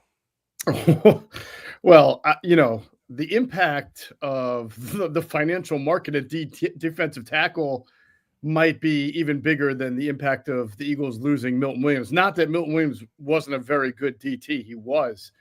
He was with the team for 4 years. They drafted him in the 3rd round out of Louisiana. Really was sort of a situational player for the first half of his career. Came on a little bit year 3 and then really came on as a starter this past year. So he really turned, in essence, what was a year of really outstanding play into, I guess, the largest contract for a defensive tackle. $26 million a year, Mike, is we were reporting on Inside the Birds. We knew the market was going to be very good based on his youth, the nature of position, the fact that teams had money, and we knew what the market was north of 20. But $26 million a year, Mike, is that's a surreal number for a guy who's never made a Pro Bowl or anything like that. Yeah, and it sounded like, he was going to Carolina, and Adam Schefter said he's getting over $20 million a year. Well, it looks like the Patriots said if they're at 20, 21, 20, we're going to go to 26 and make you not say no. So he ends up going to New England there. So let's start with that. He's in New England. How does Philadelphia play this? What do they have in-house? Is this something that they like enough what they have in-house, or do they have to do something outside of the building? Yeah, I mean, 2 things to think about here. One is at this time next year, we'll be talking about how Jalen Carter is most likely if Milton Williams now makes $26 million, we're going to be talking about Jalen Carter signing a contract extension that pays him north of $30 million a year, to be honest with you. So that's one. You've got that, right? And then secondly, at least for this coming year, 2025 season, they have Jordan Davis still on the team. Not much of a 3-technique pass rusher, but a big part of their 5-man front as a nose tackle. He'll play his 10 to 15 snaps. Maybe in his final year, they'll figure out a way to get him on the field in more 4-man lines, and maybe he gives you a little pass rush. But Moro Ajomo would be the guy naturally takes up most of those reps for Milton Williams. They'll probably draft at that position. It wouldn't surprise me to see them use an early pick at defensive tackle. And, they did bring in guys, Gabe Hall, who was a priority free agent, and that they signed, gave him some money to. And they claimed off waivers from the Raiders. It was Byron Young, so they were kind of, I'm not saying they were preparing for Milton Williams leaving, but they were making sure they had bodies at that position. Oh, and Thomas Booker is a guy that played fairly well for them, just didn't have the chance to play a whole lot because of how good they were at defensive tackle. So these are guys who are going to be asked to step up. Yep, I think, and we're going to go through the rest of the lot, but that might be a position where they feel most comfortable in-house. You mentioned Moro Ajomo. He might be the guy that is the Milton Williams, right? Before Milton Williams really burst on the scene, he kind of didn't get that much playing time, but was always productive in his low amount of snaps. That could be what Moro Ajomo now. He's a guy, when he played, he was pretty productive in a low amount of snaps, but if you give him a little bit more, you might see his production go up. Thomas Booker flashed at times as well, but Ojomo's the guy that I would think to keep an eye on the most. Like, the Eagles really were happy to get Ajomo 2 years ago in the 6th round I believe it was. They had him graded higher than that, to my knowledge. I checked into it himself, and I know that people on the Texas staff felt that he was their best interior pass rusher. And I think there are other guys who were drafted from that defensive line. So there is some good potential for Moro Ojomo to come in there. Now, will he be Milton Williams? No, but he may not. He may not have to be, or maybe he will. And we'll see. He could be the next real surprise story for the Eagles. So, yes, they're comfortable with the bodies, and then the fact that they can add to that position by signing a veteran and drafting. They're not – I wouldn't say they're comfortable right now as is, because you just can't hand Milton Williams – Moro Ojomo the job and say it's yours. But they are comfortable with the fact that they've got reinforcements in-house, and they have the ability through the draft and through ladder free agency to bring in some bodies to help them compensate. All right, Moshe, let's look at Josh Sweat. He gets a big deal, too. He's going back with Jonathan Gannon, 4 years, 76. Not quite as rich as Milton Williams, $41 million guaranteed money for him to go to Arizona. Is there an in-house option, or is that a spot that they need to now address? Oh, it's definitely a spot that they have to address. The question is, everybody wants to address edge rush. There's always a lot of names, but not always a lot of scheme fits, and some of the better names are usually off the board pretty quickly. They go in next year really with just Jalix Hunt and Nolan Smith. They've got to figure out what they're going to do with Bryce Huff. I think for now you just can't expect Bryce Huff is going to give you much of anything. Vic Fangio did not want to play him even when he was healthy. So that's pretty notable right there. And as much as Jalix Hunt improved, I don't know that they're ready to just say you're the starter and you're going to play 100% of the snaps there. And now you got Nolan Smith coming off the torn triceps. So this is a position that they will have to address. I think we'll have to address it through free agency. They'll have to address it through the draft. They normally do anyway. We'll see how high they go with their picks and whether it's DT or edge or a different position. But certainly they will try, and they can bring in, and Howie's good at getting creative too. So don't forget about the trade market. But this is going to be a spot where we're going to go into training camp, I think, unless they make some kind of major move that I don't foresee. And you're going to be asking, can this edge group replicate what it did last year? Well, right. Jalix Hunt would be the obvious guy. Does he get a bump in playing time, or is he a rotational player? Do they say to him, hey, you're the guy who's going to get, Josh Sweat snaps? He's certainly going to have to inherit many of them. But is he going to be available to play 65% of the snaps? That's the question. Is he going to improve that much? He can play 65% of the snaps, but does he play it as effectively in year two as Josh Sweat just played it last year? And then, you always have to be concerned in general about depth because of injuries. If you only have two edges right now and one of them gets hurt, what are you doing?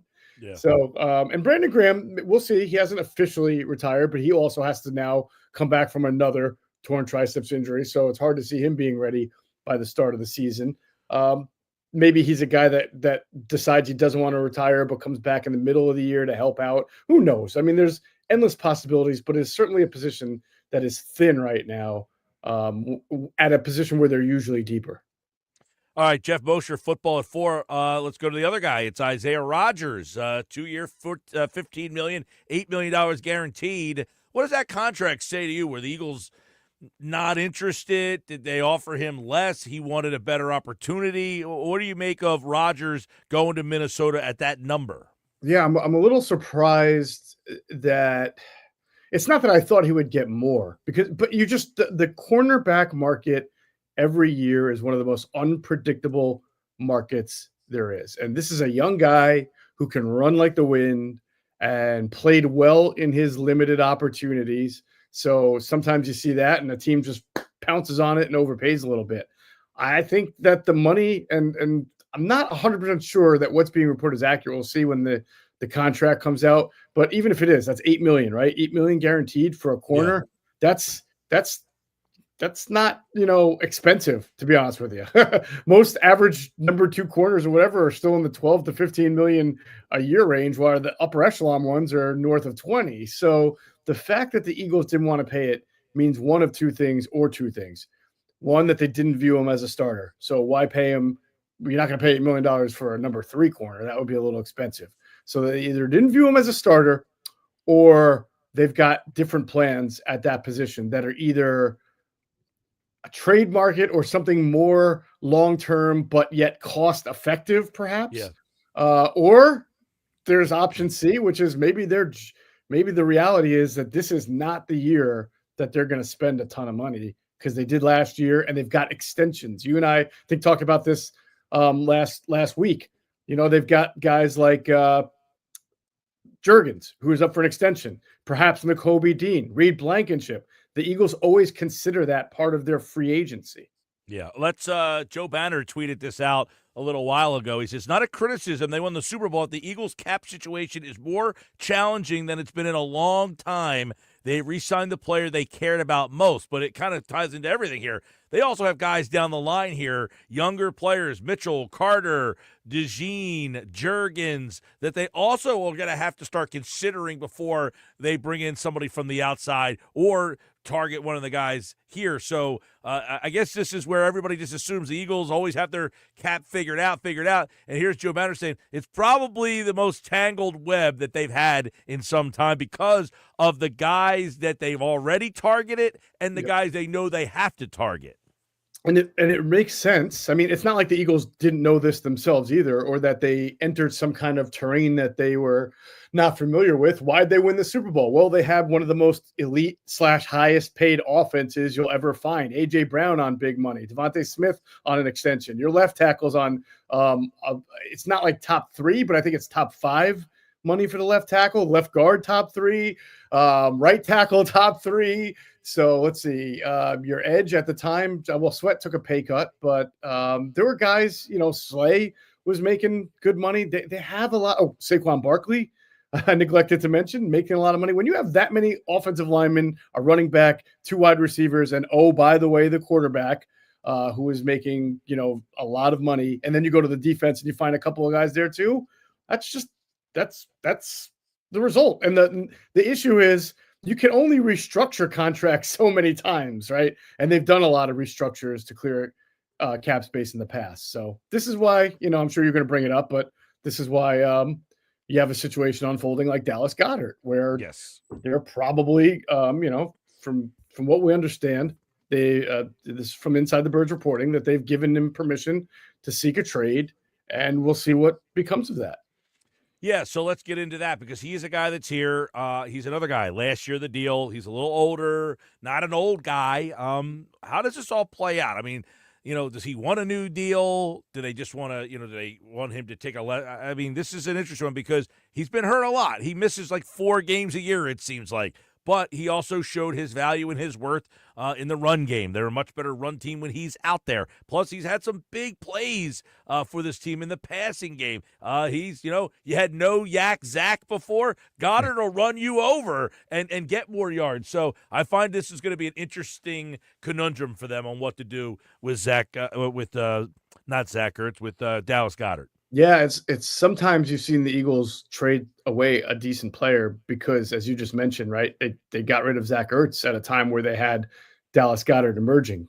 They like Grant Calcaterra, but Grant Calcaterra doesn't do what Dallas Goedert does. He does 1/2 of what, and not even 1/2. He catches the ball well, but he doesn't absorb contact, bounce off of it, and give you extra yards the way Dallas Goedert does. I mean, Dallas Goedert, I don't want to say he's like the reason that they won this Super Bowl, but if you look at some of the biggest plays in the playoffs, starting with the touchdown against the Packers, right, against the zero blitz, where he stiffs arm like the same guy 3 times on the way to the end zone for the go-ahead TD, he's really, really important to what they do offensively. So he's a really good player and will be very difficult to replace, except for the fact that the Eagles do have a lot of offensive firepower, and this is a deep draft for tight ends, and so they'll obviously go after that position if they can.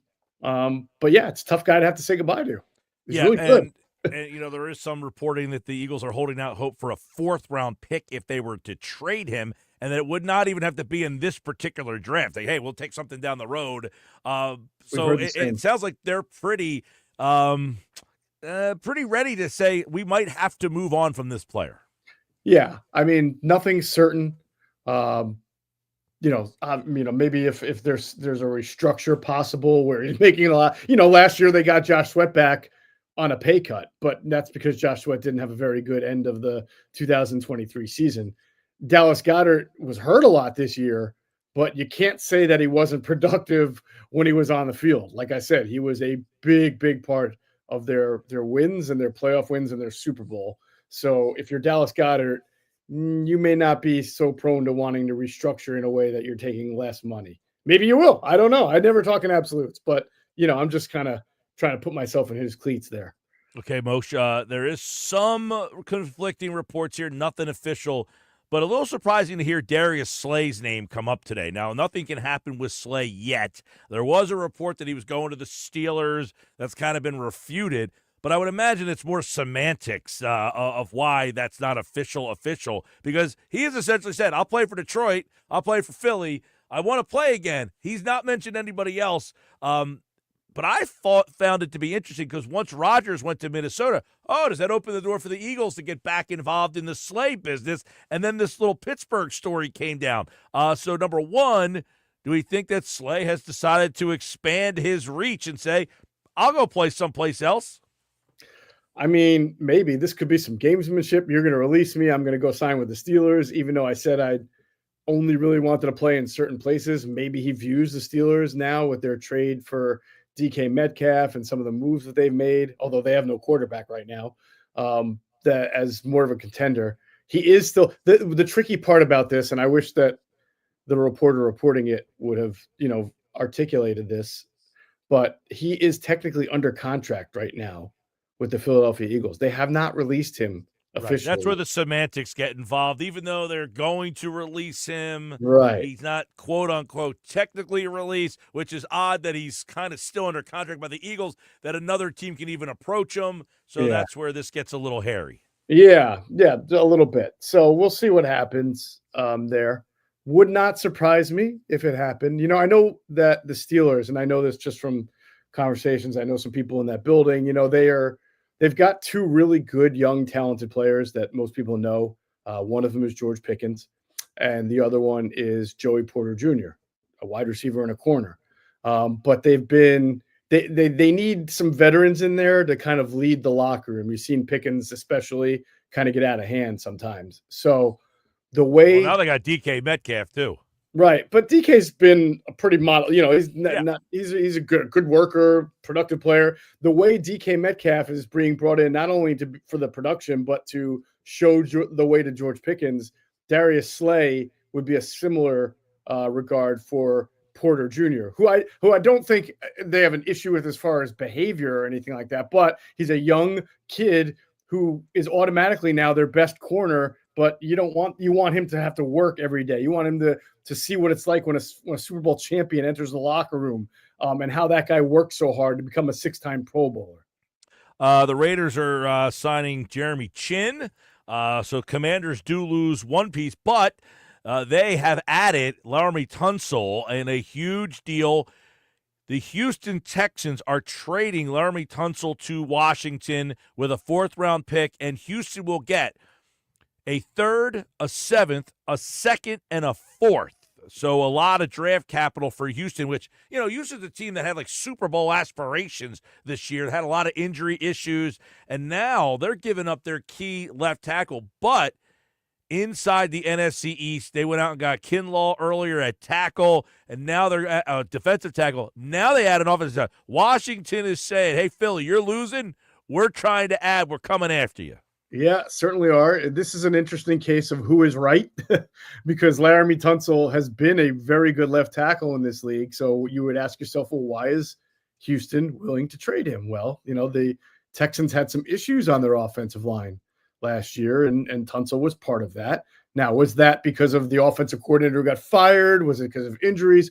Who knows? I mean, it could wind up being both things can be true, that he struggled, but he's still very good, and that this is still a win-win for both. We'll have to see. The way I look at it, if Laramie Tunsil is even 70% of what he's supposed to be, that's an upgrade for Washington, because then they move Brandon Coleman, their rookie, who did a nice job at left tackle. Not great, but under the circumstances, he's really a guard. So now you move him to guard. You get Sam Cosmi coming back at right guard from the ACL injury. I'm sure he'll be all right. That's 3 pretty good offensive linemen you got there. And even the guy they had playing right tackle last year, I think Wiley from the Chiefs, he actually played well. And plus, this quarterback helps offensive linemen out with his ability to run, with his ability to get the ball out quickly, with his overall athleticism. So yes, to your point, Washington is, they traded for Debo, right? They're coming after the Eagles. That's true. Absolutely. They They get should. Debo. They get Javon Kinlaw, who young defensive tackle. Yeah, he's Josh. He signed for what was it? I forget what his deal was, but Josh says, "Whoa, do you think Milton Williams is going to get more than that?" Kinlaw, I said, "Oh yeah, I think he will." I guess Kinlaw got, what did he get? I think it was $15 million a year. Yeah, 15 a year, 3 for Which I still think is 45. high. I can't say I've watched a ton of Kinlaw tape, but I know the 49ers gave up on him. He joins the Jets. The Jets didn't have the greatest defense last year. So the Commanders, but here's the thing. The Commanders drafted Jerzon Newton in the first round. They still have Deron Payne. So they've got 2 other DTs. So they're essentially paying Kinlaw to join and make a deeper D tackle class. Well, then that's a more of a sum of the whole thing than the individual. Well, and a big move today in the weekend in the pantheon of the NFC East. You played the Rams in the divisional round. They go toe to toe with you. They're basically swapping out Cooper Kupp for Devontae Adams. So that's another team that's saying, "Hey, we're trying to stay involved in this thing." So I thought that was a pretty big move. Look, the Bears. Their whole offensive line has been redone today. They traded for 2 guards, signed a center. They got Grady Jarrett on the defensive side of the ball. So that Bears team is going to be one that I think a lot of people are going to talk about with Ben Johnson now as the offensive coordinator. And then, of course, Sam Darnold goes to Seattle. Minnesota now needs a new quarterback there. So the NFC is kind of spinning around right now. But Washington and the Rams, they're 2 teams that were right there at the end of last year. And they're saying, "Hey, we're coming after you." They are. I really like that move by the Rams to get Devontae Adams. I think he complements well with what they have there, especially with Puka. 2 guys who can make yards all over the field in a variety of ways. And they complement each other, whereas Cooper and Puka were kind of 2 smaller, shiftier guys. You got now the stud number 1 Adams, and then Nakua, who kind of is like the shifty, speedy, slotty kind of guy. I think at this point, Nakua's the stud number 1, and Devontae at this stage of his career is the very, very good number 2. But yes, I get your point. Yeah. Maybe, yeah. I guess I'm looking at the physical body type of of Adams is like kind of X and the Z. I got you. Yes, exactly. But yeah, Puka's awesome. But Cooper just couldn't stay on the field, and they constantly had injury problems. So that Rams team got better. Is there somebody that I'm forgetting? I thought there was another team that did something that kind of stood out. Well, in the NFC in particular. Yeah, I was looking on the NFC side the Patriots have rebuilt the defense. They've signed like 5 guys on that defense. Right. No, you hit it. The Bears made I love the Grady Jarrett move for them. I know he had the ACL a couple of years ago, and he really hasn't been the player that he was, but he's not coming in there to be, what he was. Again, he adds to the depth that they have in the middle. They also signed the Colts edge rusher Dare. I have a tough time with the last name of there. It's like Oyebinjo, I think, but he's a pretty good player. So you gotta like what the Bears are doing. They're building. Yeah, we'll see what Minnesota ends up doing at quarterback there, because obviously that was a good team last year. But it looks like J.J. McCarthy, they have that option, or do they go with a veteran? We'll see what happens. Justin Fields, by the way, he signed with the Jets. Sam Darnold has signed with Seattle. Geno Smith got traded to Vegas. Yeah. So still some quarterback things that could be happening here. Wow. Maybe Tampa, Mike, was the team you were thinking of, because they brought Godwin back. Reddick, yep, Godwin. It's another playoff team that, has added. All right, man. Well, it's good to see you this weekend. It was short. It was short, but it was fun. I'm glad you were in my hood. You finally gave me a call. That was nice of you. Well, hey, listen, by the time I got to you, I was ready for bed, I think. It was a little late. I think you were. It was a long day at the office for us, but we wanted to make sure we saw you on the way home there. So good to see you, man, and nice to meet your buddy over there. Geoff Mosher, make sure you guys are going to have plenty, I'm sure, on Inside the Birds, Inside the Birds platform, and check out the podcast. Adam will be on tomorrow. Geoff will be back on Wednesday when a lot of these deals are official. Do we feel? I'll get you a quick prediction. Do we feel that Howie will do something between now and Wednesday to bring a player in? I think so, Mike. If you look at last year's signing, we addressed this on the podcast. I dropped them this morning. A lot of that stuff was not day one. It was day 2, day 3, day 4. And then he's a master at the, April, May, and June signings as well. Like Mekhi Becton was right after the draft.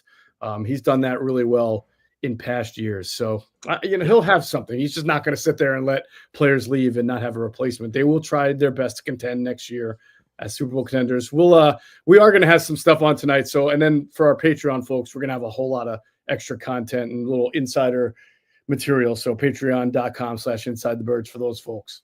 All right, man. We'll talk to you on Wednesday. Thanks, man.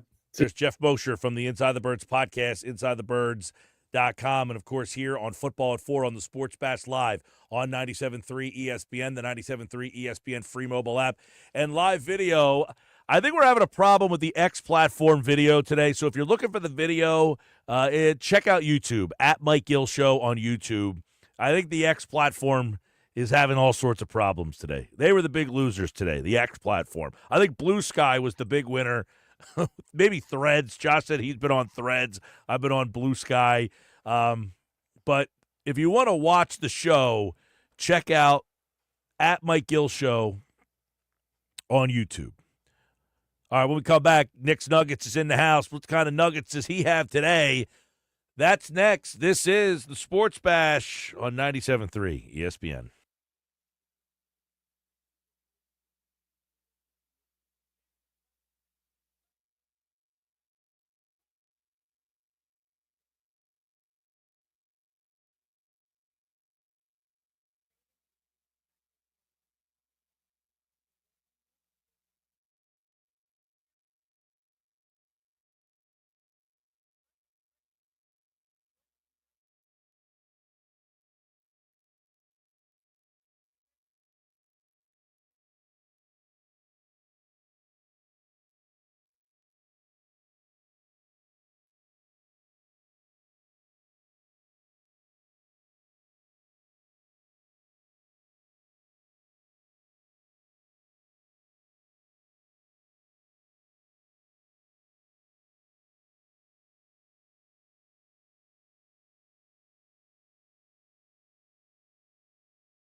All right, 434 Sports Bash Live, 97.3 ESPN. If you're trying to watch on the X platform, I think the X platform is having some problems today with the live video stream, so you can check us out on YouTube, the Mike Gill Show on YouTube. Subscribe, like, and this way, anytime we go live on YouTube, you'll get a alert. I just said I saw Mosher on Saturday. I also saw Earnshaw on Saturday. I saw Earnshaw at the beginning of the day, Mosher at the very end of the day. Good to see Earnshaw on Saturday. You did the locker room show. Then you shot up to meet up with me and my girlfriend. We got to see Earnshaw. So Earnshaw got me a nice Christmas present. I finally got to use the Christmas present on Saturday, so it was good to see you, buddy. Yeah, it was a fun time. Listen, it isn't how you start, it's how you finish. So you finished with Mosher. I think that he was the prize of the day, all right, to hang out with for sure. And he's dropping just bombs on you here in Football at 4 today. With Goddard, all this great information. Inside the Birds, I'll tell you what, Football at 4, Inside the Birds, they do a great job, don't they, Gill? Great partnership, man. We've been doing it for years with those guys, and I think there's going to be a lot of stuff happening. You know, the Eagles obviously losing some pieces today, which is, I think Rodgers obviously is the bigger surprise. I mean, you thought Williams was going to go, you thought Sweat was going to go. Isaiah Rodgers, though, I thought maybe he would be the guy that replaces Slay, and maybe that's not the case now. Yeah, I mean, it's been a fascinating day. It's definitely not the case now. We know that because Rodgers has signed away. He's gone. He is goodbye, see ya. And that was shocking to me to see him go. And then because that came out first, and we'll go over a little bit. And that's how I kind of want to start the Nuggets here with nugget number 1. Just a kind of a wild NFL day, an Eagles roundup here with some of the stuff that's going on to start this free agency period where you can talk to teams, etc. Wow. Okay. So for the Eagles, Josh Sweat, he goes to Arizona for the listening audience who might be just tuning in. Milton Williams, he goes to the Patriots. Darius Slay, there's conflicting reports there. Pelissero put out that he hasn't been officially released yet, but Jordan Schultz is reporting that he is going to go to the Steelers. So conflicting reports there with Slay, but I'm sure we'll get clarification in the coming days for that Slay situation. Isaiah Rodgers going to the Minnesota Vikings. That was the shocker because that happened first before the Slay news, because you thought around that time, Mike, that maybe Slay is going to maybe come back because Rodgers is gone. It seems like they're going to go young at that corner position unless they make another move. Listen, they have projected 3 comp picks with some of those moves, a 3rd rounder, a 4th rounder, and a 6th rounder in 2024. Those would be the comp picks they would get back as of right now with the moves that have been made. Nothing on Becton. Goddard, you heard Mosher say that he could seek a trade right now, but there still could be a restructured deal maybe with that. So we'll see how that shakes out. And then I did want to add this. The Dallas Cowboys have signed a long snapper today. So that's the moves that they have made today. I just wanted to add that in there. So there's your little roundup for that. That's good. That's funny stuff there. Yeah, Washington's made a couple big moves too. They signed a defensive tackle, Javon Kinlaw. Yep. Obviously, they already made the trade for Debo, and then they made another trade today for Laramie Tunsil. So Washington's made move. Devontae Adams signed with the Rams over the weekend. So that was another big move for 2 teams that you had to play on your way to a Super Bowl. All right, so Josh Sweat, I think the Sweat one was kind of a fait accompli. You knew he was going to leave. Yep. All right, what do you have in-house? Jalix Hunt, is he ready to take that, the bulk of that time, that playing time, and be the edge rusher for them? Where do they have? Look, they drafted him in the 3rd round last year. Do they look at him and say, hey, you came on a little faster than we thought, and we think we can give you more on your plate this year coming up? That'll be interesting to see. Do they bring another guy in there and kind of have a rotational edge player there? The Milton Williams thing, I mean, you knew he was going to kind of go, especially when the money, $26 million. But I think the name you're going to hear a lot of course, is Moro Ojomo. I think he will be the guy that kind of takes that spot. I think that they can draft 3rd, 4th round at tackle, see what happens at edge rusher 32. That's a deep draft at edge and at tackle, so that would also be in play there.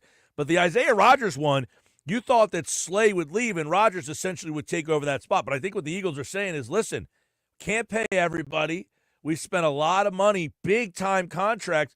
somebody's got to be the guy that makes little money. Kaylee Ringo, are you that guy? Can you see Kaylee Ringo taking over at the outside corner to replace Slay? I think that was really the biggest story of the day, is that you're not getting Rodgers to replace Slay here. You probably are going to Ringo. Yeah, I think that's the move they're going to make. They're going younger in the secondary. They didn't want to pay Rodgers. You can't pay everybody. I mean, this is what happens when you win a Super Bowl, right? Everyone's going to want to poach players from that team, and that's exactly what's happened today. And I believe there was a quote out there from Howie Roseman to telling fans, hey, be a little patient. I'm just paraphrasing with this, but be patient. This roster, it may look a little different, and it may not be what everyone's expecting with some of the moves that they do make. So, I mean, this is something we talked about last week, Mike, that you weren't gonna hear the Eagles signing a lot of guys to start. You were gonna hear their names in on a lot of players to start free agency and this period. But what you were going to hear is guys leaving, and this is exactly what has happened so far. They're going to poach players, and most of them have been poached from the defense at this point, but you have young players that you've drafted to take over those spots. Kelee Ringo is a guy they like. You also have an Eli Ricks on the outside that maybe he's still on the roster. He's gotten some playing time in years past too, and he's been a guy who's could have been a first-round pick, had a lot of injury history. So they're very young at corner. Cooper DeJean, do you keep him in the slot, or could you move him outside as well?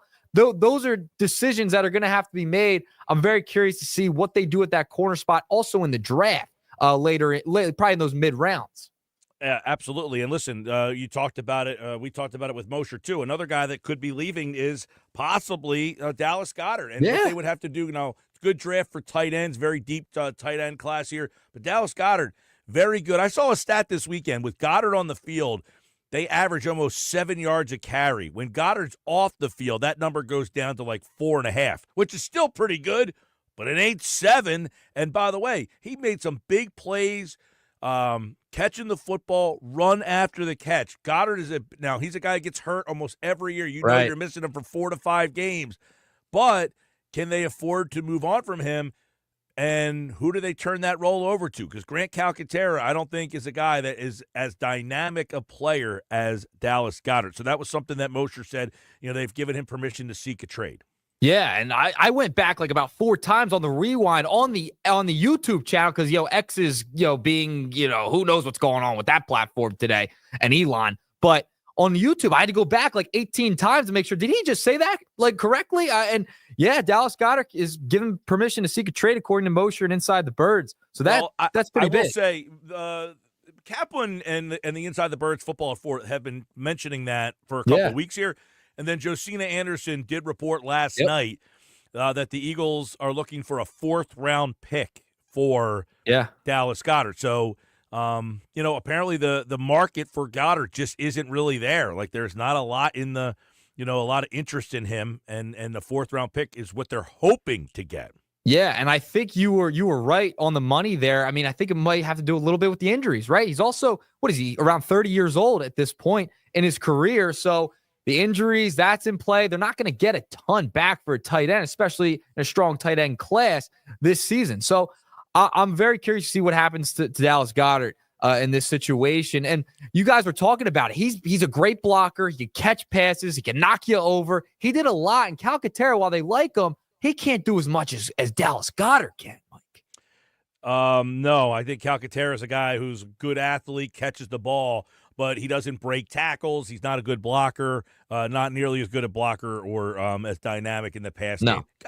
Catch the ball, I'll give him that, but he's not Dallas Goedert, no question about it. By the way, so what have you been doing without X today? Are you Blue Sky? Well, Are you Threads?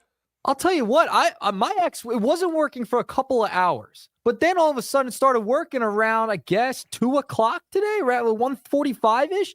I've been able to get on there, not any live stream or anything. They might be having trouble with that, but I've been on there all day. I've been getting everything. So that's why I was sending it to you guys, and you're like, hey, I can't even open it. Yeah, I've had a lot of problems with X. I got Blue Sky, and I'll tell you what, the Blue Sky is generally, I was saying earlier, a lot of the NBA writers went to Blue Sky. So there's a lot of NBA news. If you're a Blue Sky, you go there for NBA news. the NFL guys, like Ann Rappaport, Diana Rossini, like they all went over there today. The big winner today, I said, this feels like the Monday Night Wars when DX showed up with the tank and was like, I think this is like when the Monday Night Wars took a shift. Like, I mean, here they come. This could be like during COVID when Skype, apparently Skype's going out of business. I don't know if you knew that. Skype had a massive opportunity and Zoom took over during COVID. It's kind of like that in a sense, Mike. In that way, like could Blue Sky take over? I don't know about that, but mine's been working fine all day. I've been getting everything, notifications, all. Well, listen, I said the other day we had a record audience on Friday, but we cannot stream the video on X platform today, so we're only on one audience today. So yeah, I don't know what's going on with the video on X today. Yeah, apparently there was like a cyber attack or something. That's what Elon said from the White House. By the way, the Inquirer was reporting that the Eagles have been invited to the White House and have accepted. But I wanted to throw that out there. A little side nugget there as well. So we're talking about X, all that stuff. They have accepted the invitation, according to the Inquirer. All right, we got to move along to nugget number 2, a guy who had a lot to say. We're going to move along from football for a little bit. We're talking a little basketball, a little front office. And I was very aggravated when I saw this going on. I think you guys may have touched on it today. Daryl Morey was up at a conference in Boston at MIT, sponsored by MIT. And he was talking about Sixers fans. And, he was very lighthearted during the conversation. He was doing like a sit down as his conference with, I think, Pablo Torre he was doing it with. And he talked about Sixers fans and how they've progressed, etc. Went backwards last year against the Knicks. That was a good series. But he called Sixers fans angry, Mike. Now, I don't understand. And we'll play the audio in just a second. But for me, Daryl Morey can't be saying stuff like this and calling Sixers fans angry. There's a lot to be angry about. Here is what Daryl Morey had to say. We lost in 6 games, to a Knicks team that is not as good as the Celtics team we lost to the year before. And I was very down after the loss. And I was like, man, people are going to be so angry. And they were angry. Obviously, everyone wants us to win. But they were less angry than the year before. And anger is all that drives Sixers fans, as far as I can tell. Anger that drives Sixers fans. I mean, we have every right to be angry. Every right. You haven't dealt with the process for 10 years. You haven't made it past the second round since 2001 when Allen Iverson was still on the team. I mean, there's a lot to be angry about, Mike. I guess. I mean, he's not wrong, though, right? I mean, the Sixers fans are angry. Well, why can't he make everyone happy? It's his job to make everyone happy. What are you calling everyone angry for? Well, you could ask that. You could ask the question, why isn't he making everybody happy? But I think he's stating the obvious here. We lost, and people are angry. They have every right to be angry. I think Sixer fans are done. They're over this thing. They're ready to basically see it all ripped back down and start back over. I said the people who hated the process want to see the process started back up again because they want to lose games. They won last night. Yeah, and they shouldn't win. They shouldn't be winning. They should be losing. Angry about that. I am angry about that. I'm a little upset. We had on the locker room on Sunday, we had Dr. Sean McMillan from Virtua talking about Embiid's knee, Mike. And not a happy interview after that. I was a little angry after that interview, actually, learning about the knee and everything that's going on with what his knee could be possibly going forward. It was bad.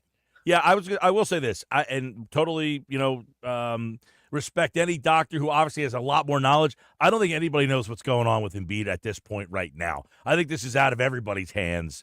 And, this might be one of those things. I think they're talking about going to Germany, maybe have somebody over there take a look at it, do the Kobe thing. But I don't think anybody knows where this guy's knee is and what happened to it because this is bizarre. Yeah, it's so Sixers, though. We're used to bizarre in this land. That's why we're so angry all the time, according to Daryl Morey, And he said, but he was right about something. Last year, we were a little less angry because we just don't care anymore. Nobody cares. No one wanted to go to the games. Everyone's like, this team's mid. They don't want to do anything. They're not going to go anywhere. Who cares? Well, that's what becomes the problem is, right, you're starting to get to the point where apathy sets in. You never want apathy, and that's why the process was born. You had a Sixers fan base that was apathetic about the team, with the Andre Iguodala's and the Evan Turners and the Spencer Halls and the Thaddeus Youngs. Like, people were like, okay, I know this team is not going to win a championship, so I just don't care. So they said, okay, let me try to get some players you're going to be excited about. Well, the problem is now becoming those players are now hitting an age.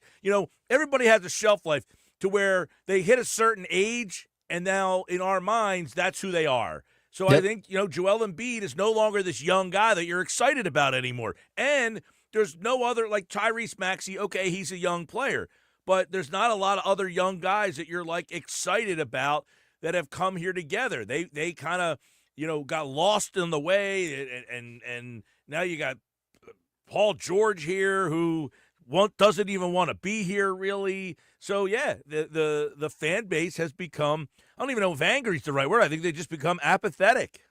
Yeah, I mean, at this point, it's just like, who cares? Who cares? Let's get to the draft. Let's get another young player, pair with McCain and Maxey, see where we go with the Embiid thing. Who knows? Last night with that win, you are the 7th worst team, which means you would lose your They can't even choice. lose right, Mike. They can't even lose right. I mean, they can't do anything right over there. So, I don't know. It is what it is at this point. But, yes, we are angry. I'm angry. You're angry. Everyone's angry at the Sixers. And I think that's how it goes. The stadium didn't help either, stadium stuff. So, everyone's just angry. Every Sixers fan. That's it. 2-pack of Nuggets for you today, Mike. All right, there you go. Knicks Nuggets today on the Sports Bash Live on 97.3 ESPN. And, of course, he's back tomorrow. We'll see other Nuggets. Eagles moves. They haven't signed anybody here, but they've lost 3 pieces. And we'll have more on that coming up tomorrow on the Sports Bash. Thanks, Nick. Have a good one, Mike. All right, there's Knicks Nuggets here for you on the Sports Bash Live, 97.3 ESPN, the 97.3 ESPN free mobile app. Of course, you can watch the video today. We're on the YouTube platform today. I think the X platform is having a bunch of issues right now, so we're on the YouTube platform only. I mean, look, the Sixers have Maxey, the kid McCain. He was playing well, but other than that, you're seeing guys like Quentin Grimes and Lonnie Walker and Adem Bona. Oh, man. And they win last night. Great. Just what we want. Steve Phillips, former Mets general manager from the MLB Network, was with the Phillies in spring training. He'll join me at 5:30 tonight. What's the biggest story at Phillies camp? And is the team in his mind better than the team that walked off the field in the division series against the Mets last year? That's with Steve Phillips at 5:30 on the Sports Bash.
All right, final hour of today's show. It's been a busy one. A lot of players moving and shaking. Josh Sweat, Grady Jarrett, Khalil Mack, Hassan Reddick, DJ Reed, Milton Williams, Sam Darnold, Justin Fields, Devontae Adams, Chris Godwin, and more have all changed addresses, but the Eagles have lost 3 players in free agency. Mekhi Becton has not signed yet, as far as I know.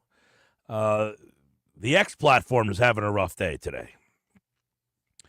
All right, let's get into Rye or Sigh. Ryan Rothstein is back for another edition. We do it every day at this time. Some of the top stories that are out there, NFL free agency. The Commanders have made a couple of trades. The Rams signed Devontae Adams over the weekend. There was a trade of Geno Smith. Sam Darnold signed with the Seahawks. A lot of new names, new faces, new places. The Eagles lost 3. So where are we starting today for this drive home? Yeah, man, a lot we could get into. There's a lot of different avenues that we can cross here. And I'm going to start with the biggest and most obvious news that gave me the biggest sigh for me. For what it's worth here, MG, it's Myles Garrett. I just sigh at this dude and shake my head. And maybe I'm jealous of the $40 million per he's about to cash into his bank, direct deposit, no issues. Little jealousy there, not going to lie. But come on, dude. Come on, bro.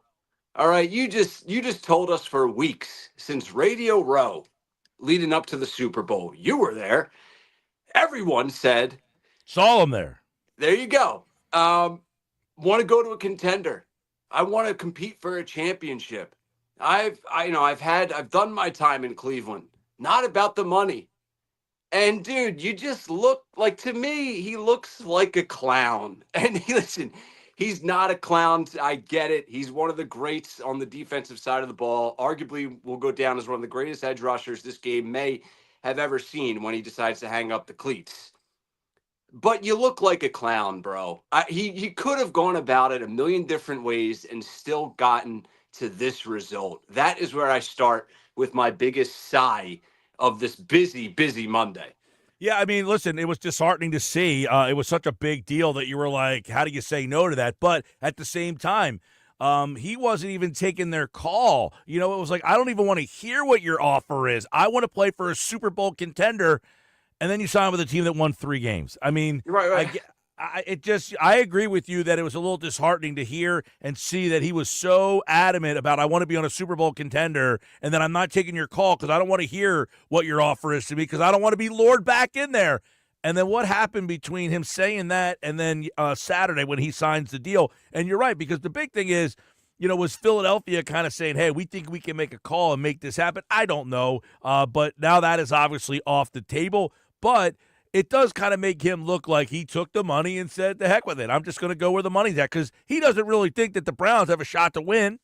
No, of course he doesn't. And rightfully so. They're paying a guy, $234 million guaranteed at quarterback who looks like he may not be even capable of playing another down at the quarterback position in Deshaun Watson. And now you get the rest of the money that this franchise has. It's like, dude, listen, if you were going to sign the soul over to the devil, so to speak, you didn't have to come out and say all this nonsense. You could have said, I want to get paid like the best player on the planet, or I want to go to a contender. You didn't even have to bring up the contender nonsense, dude. So he looks bad, man. He looks bad. And him coming to Philly always rubbed me the wrong way from the start. My only thing that could bother me is, did Howie Roseman and the Eagles make any moves to this point in hopes of getting to Myles Garrett?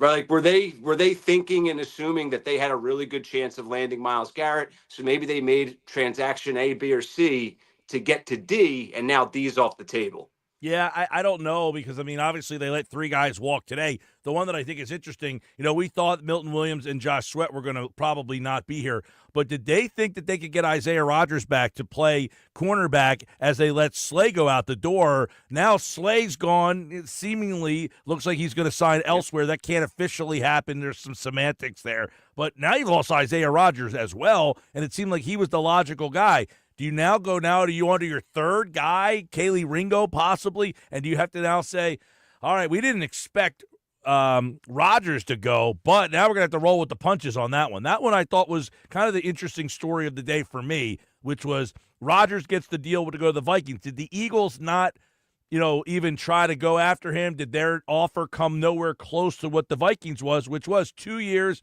$14 million, and he got an $8 million guarantee. So maybe the Eagles said, look, we can't match that. We're going to have to let you go.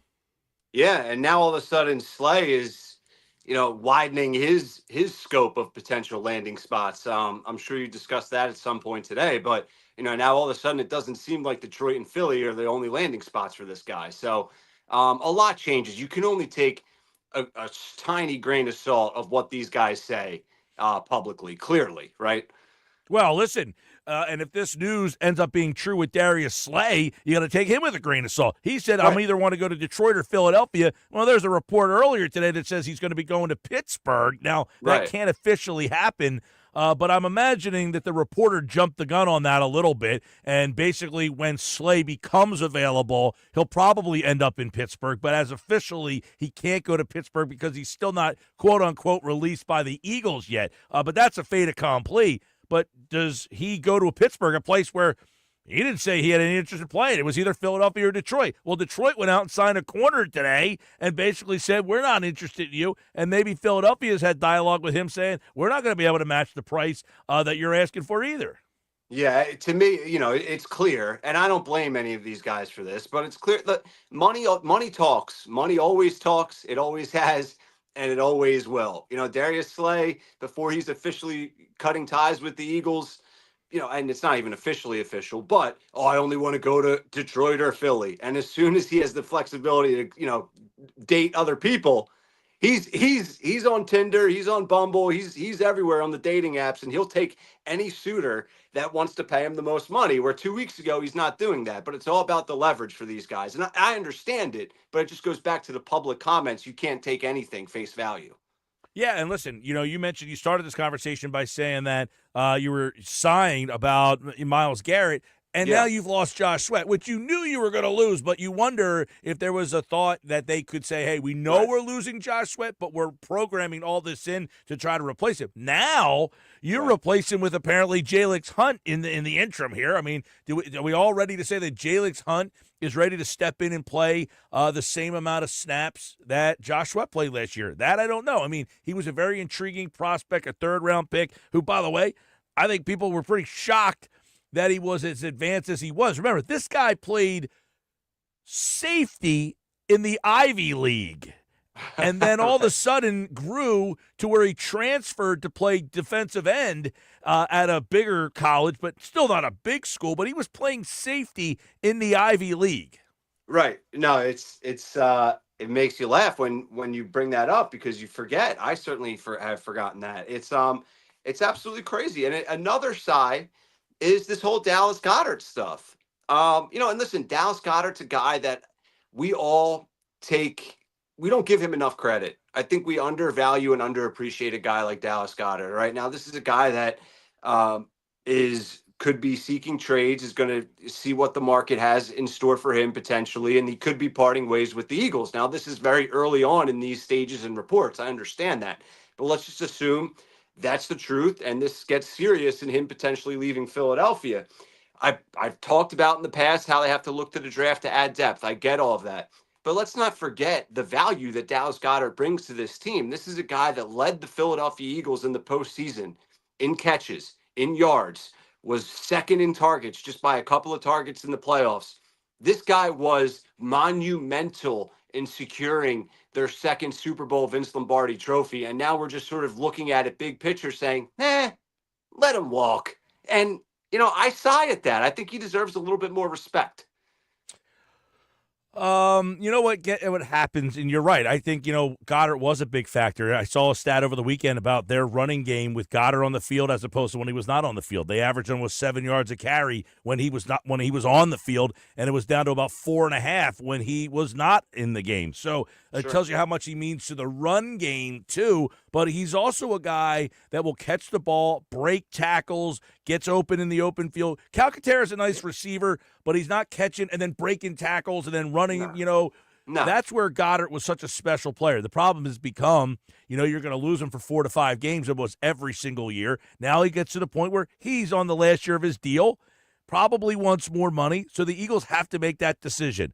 Do we think we can get something of value for him now, or do we just let him walk in free agency at the end of next year?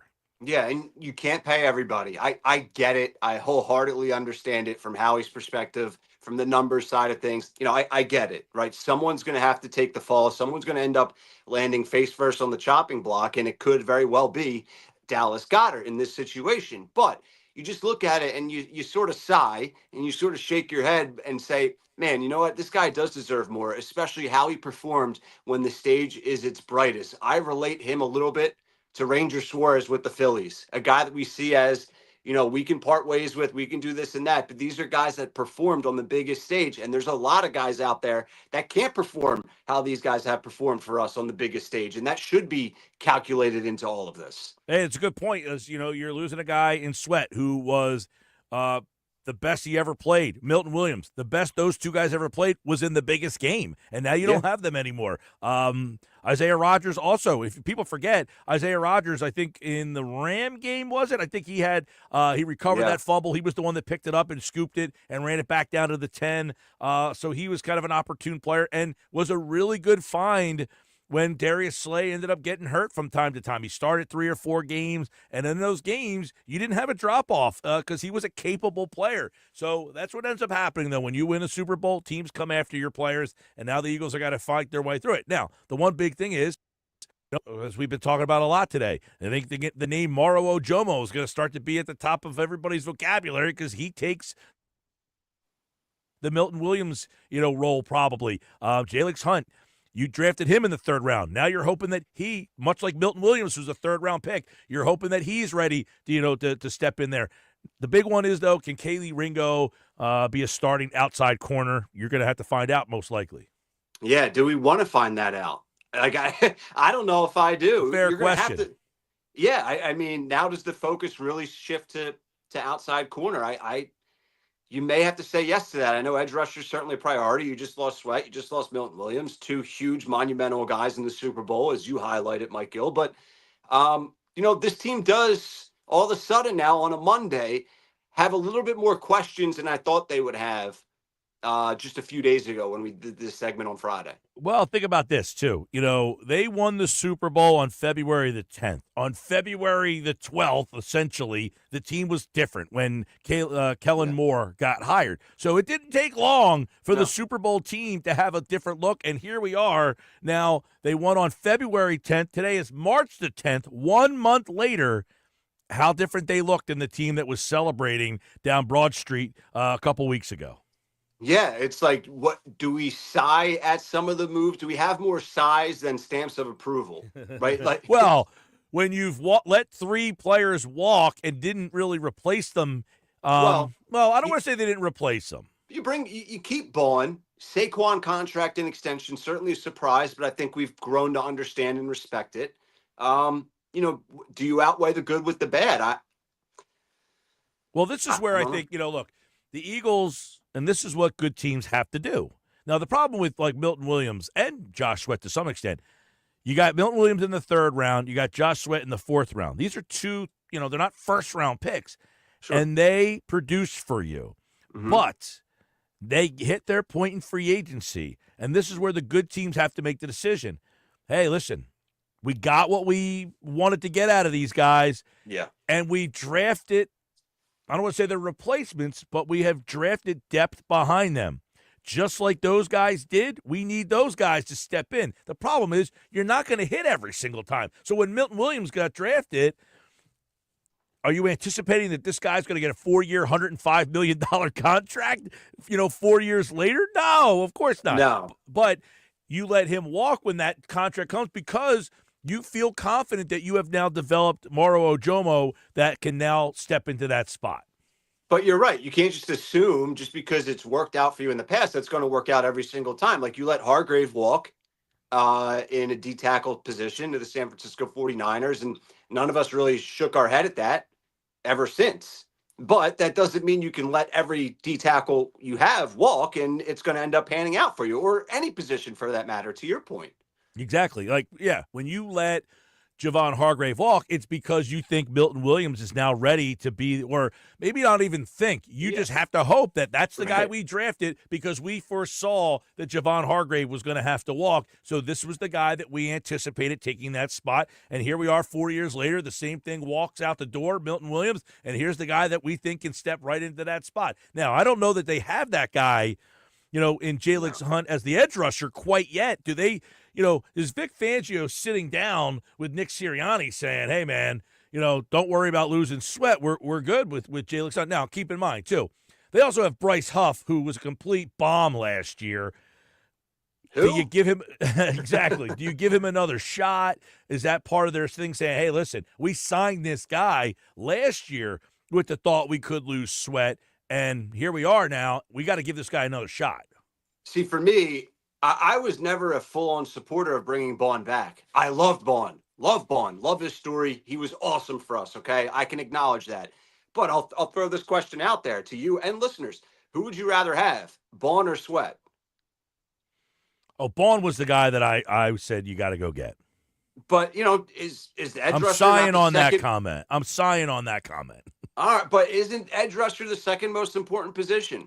It is, but this is my reasoning. And now we have no depth there. We have nobody. Well, my reasoning is this. The Eagles have had a much better hit rate on edge rushers than they do linebacker. They don't want to put draft capital into linebacker, and if you don't want to draft a linebacker, this team has shown when they don't have a linebacker, the defense stinks. When they have a capable linebacker, their defense has been pretty good. When they had T.J. Edwards and Kaiser White, they went to the Super Bowl. When they didn't have those two guys, and you had Zach Cunningham and Nicholas Morrow, you stunk last year. And then you upgraded your linebacker position this year, and your defense was much better. So I was okay with Bond because I think that linebacker is becoming almost like running back, where it's becoming more important. You saw linebackers getting paid today. The Patriots signed a guy for a ridiculous like $20 million. So I think that it's easier to find an edge rusher than it is a good linebacker. But that's sort of the problem. Like, just because it's easier to find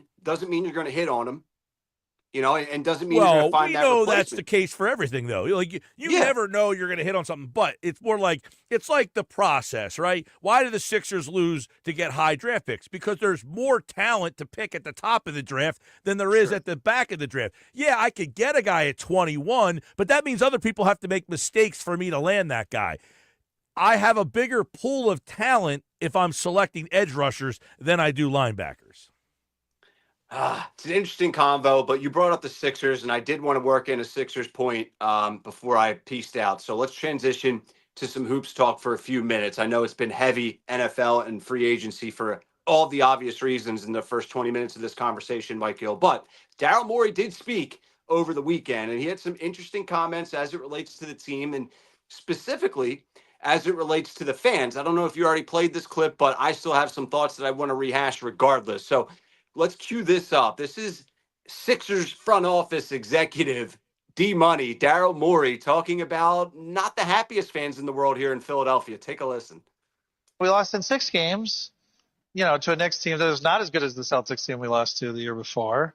And I was very down after the loss. And I was like, man, people are going to be so angry. And they were angry. Obviously, everyone wants us to win. But they were less angry than the year before. And anger is all that drives Sixers fans, as far as I can tell. He's not wrong. No, he's right. And this is what I think he's pointing out, that the fan base has become apathetic. Like, he's saying it, actually, believe it or not, in a positive way. He's saying the anger drives the fan base. When the fan base is angry, they care. And they were very angry after they lose in the Boston Celtics series. But he's right. After a very entertaining loss in the playoffs in the first round to the Knicks last year, the anger wasn't as relevant as it was in previous years. And, you see what we have today, which is basically a fan base in Philly that doesn't give a you-know-what.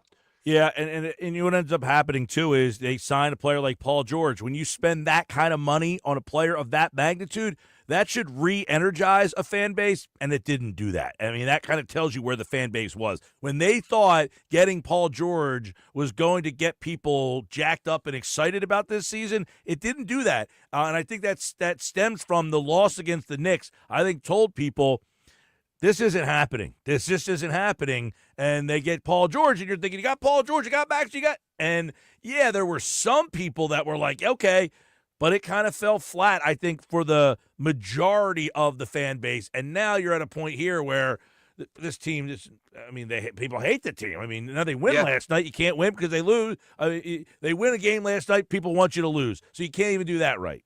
No, yeah, it's like we're winning games that they actually are not supposed to win. And, it is idiotic on the Sixers' part, though, I will say, from the standpoint of you bring in Paul George, but then your plan is to not play the guy alongside Joel Embiid to start the year, right? Like before you even knew everything that we know now, their plan was to sit Joel Embiid out of back-to-backs and really load manage Joel.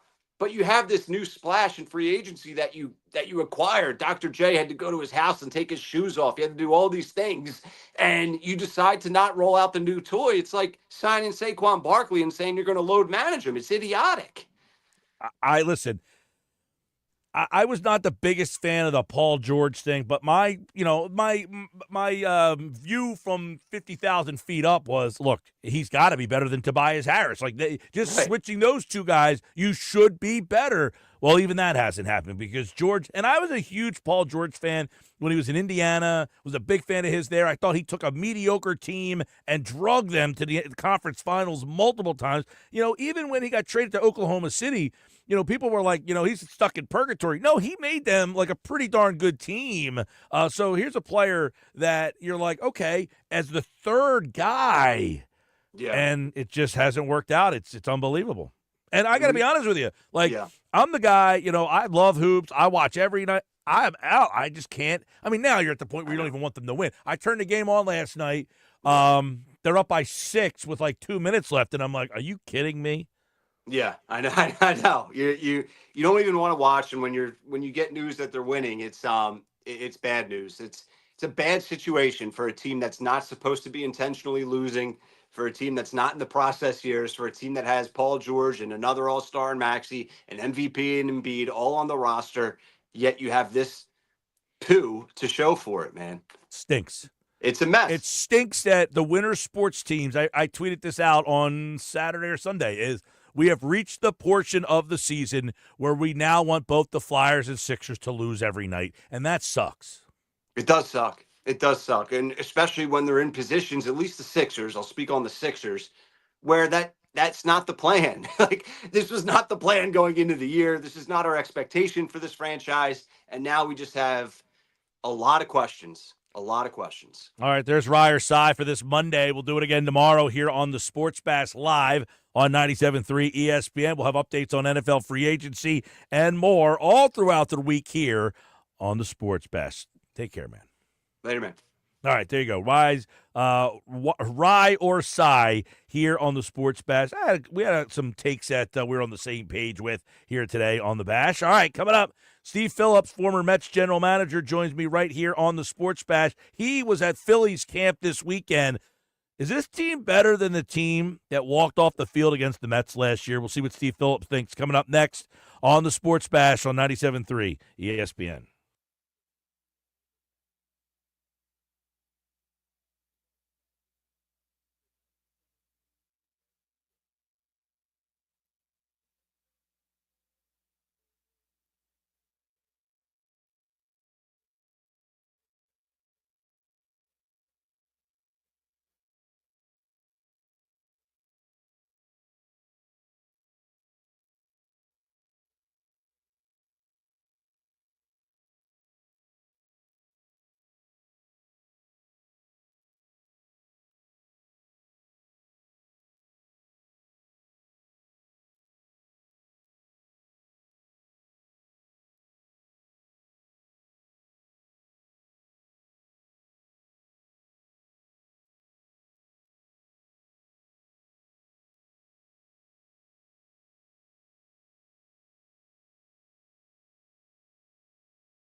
All right, 5:30. It looks like we got a trade. Kenny Pickett. Give me the details. What do we got? Kenny Pickett. We've been talking about this. Kenny Pickett heading to Cleveland. This is for you. Ian Rappaport reporting the Browns are acquiring Kenny Pickett from the Eagles in exchange for Dorian Thompson-Robinson and a 5th-round pick in this year's draft. So 5th-round pick, a little better than I thought. I thought they'd be more 6th-round pick. And DTR. A DTR. Another QB. And a mobile QB. Little mobile QB. So they got a 5th-round pick. I thought maybe a 6 would be the best value. Getting the DTR in return. Okay, that's interesting. Kenny Pickett traded to Cleveland. Well, that lasted long. Pickett in exchange for Dorian Thompson-Robinson, a quarterback, and a 5th-round pick, which was originally from the Lions. And that's a 5th-round pick this year. And I think that means they got like 4 5th-round picks in this year's draft. So a little better draft compensation. I thought they'd be able to get like a 6th for him. All right, let's check in on the Phils. Former Mets GM Steve Phillips hosts the leadoff spot weekdays from 7 to 10 a.m. on Sirius XM's MLB Network Radio. He's been on the road for Sirius XM's MLB Spring Training Tour, and recently they had an episode from Phillies Spring Training this weekend, and you can hear that anytime on demand on the Sirius XM app. So Phillies fans, Steve Phillips was there this weekend in Clearwater, which is I'll be down there next week. A week from tomorrow, I will be in Clearwater. But Steve Phillips got a chance to see them a little earlier. I guess let's start with this, Steve. And first off, thanks for joining us. This is a team that's been had a couple disappointing exits. They kind of sat on their hands this offseason. They added Luzardo. They changed the bullpen. But are you seeing a team in Clearwater that is better than the team that left the field against the Mets last year? Oh, yeah, I think so for sure. I think one of the big differences, they faded late in the season, and that 5th starter spot was a black hole for them. I mean, think about it. Every time it came around, they'd run somebody out there, and they would not just lose the game. They got tattooed in that spot, and it would kill all the momentum that they had, and they lost big in that 5th starter spot. And so, the offense sort of disappeared. They had so many games they struck out late in games. They struck out late in the season, and they just really sort of fizzled away a little bit. Now, they had such a lead that they were going to make the playoffs, but, they just lost their momentum, I think, late. And I think, that 5th starter spot went away on them. But I think having Luzardo in the rotation makes them 5 deep with just 5 gunners in the rotation. And then you've got Taijuan Walker 6. You've got Andrew Painter 7. I think Painter at some point will come up and give them, no pun intended, but a shot in the arm of really giving them a burst of a young guy coming into the mix. I really sensed some unfinished business and some hunger from this team. They understand that the unfinished business is at the end of the year. And in order to get to that place, they've got to start over and roll the boulder up the mountain again. And they get it. Like, you do that multiple times, same guys, and there's a level of, fatigue that can settle in. But that does not seem to be any part of this team. There's a level of grit and toughness from Bryce Harper to Kyle Schwarber to Trey Turner and to Zach Wheeler that there's not going to be any letdown. Rob Thompson's not going to let that happen. I really do have a sense of I came away with a sense of focus and awareness for them that they're going to go out there, they're going to go out and battle and fight. I think at the end of the game, Jordan Romano there, he's not been part of this. And so when they close out games, they've got sort of a fresh perspective on going out there to close it down. And in the rotation, Nola is a workhorse. Wheeler's a workhorse. They want to go out and finish things. Christopher Sanchez continues to improve in the rotation. So I walked away feeling really good. There's no major hole on this team. They're as well balanced a roster as any team in baseball. And, certainly, we all rave about the Dodgers and what they're doing. But I still think the Phillies are a legitimate National League pennant contender and a potential World Series champion. Steve Phillips is with us now. As a guy who's been a GM, what is it like when you have a team that has been together?